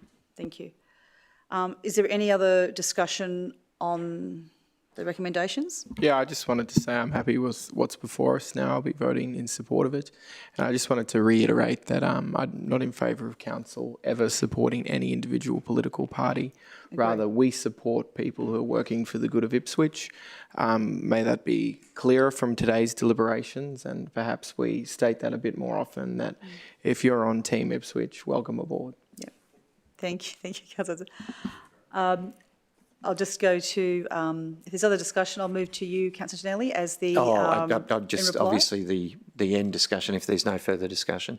Okay, thank you. I'll put recommendation A, B, C, D to... Sorry, I said I'll wait to see if there's any further discussion. As obviously the mover, I get the last right of reply. There's no other discussion. No one else has got their hand up, so I go to you. Well, I'm very happy with the outcomes today. Okay. Obviously, my intention was to ensure that we did the right thing and bring it to this forum where it could be publicly discussed. And I believe what's come out of it has been very fruitful. I do wish to respond with the fact that it was clear that due diligence wasn't undertaken until after the launch of the campaign. But I will say... Sorry, can I just put up, in a right of reply, you can't bring up new material. So can I ask... I stand by that fact, which I stated in the first instance. And I'm just pleased with these outcomes, and I'm pleased to see that some sense in relation to meeting with the relevant local state members before the election to ensure that we do have a collaborative approach to this rather than a combative approach. Thank you. Thank you. In that case, we do automatically put that to the vote. Those in favour, please raise your hand. It's unanimous in the chambers, and Councillor Cullen and Deputy Mayor have voted for that, so it's passed. Just want to thank everyone for working collaboratively on that. Really appreciate that. And I think Councillor Doyle, based on that, did you say you wish to withdraw the notice of motion that you had put up? So that Yes. you gave it an intention that you're going to put a notice of motion up at the next ordinary? Okay. Or do you wish to So leave it there? just would like to formally withdraw my notice. Thank you. Questions on notice, if there's any? In that case? Oh, sorry, my apologies. I need to resume standing orders. I move that we resume standing orders. Those in favour, Councillor Antonelli. Those in favour, please put your hand up. I could just check if it's unanimous. And I guess that's when you, Councillor Doyle, you're withdrawing your, now that we're out of, you've withdrawn. May I confirm, just so we're out of set, now back in standing. Confirming, Mayor, Thank you. withdrawing. Okay, and there's no questions on notice. So I'll declare that this is, the meeting closed at 1:05 p.m. Thank you.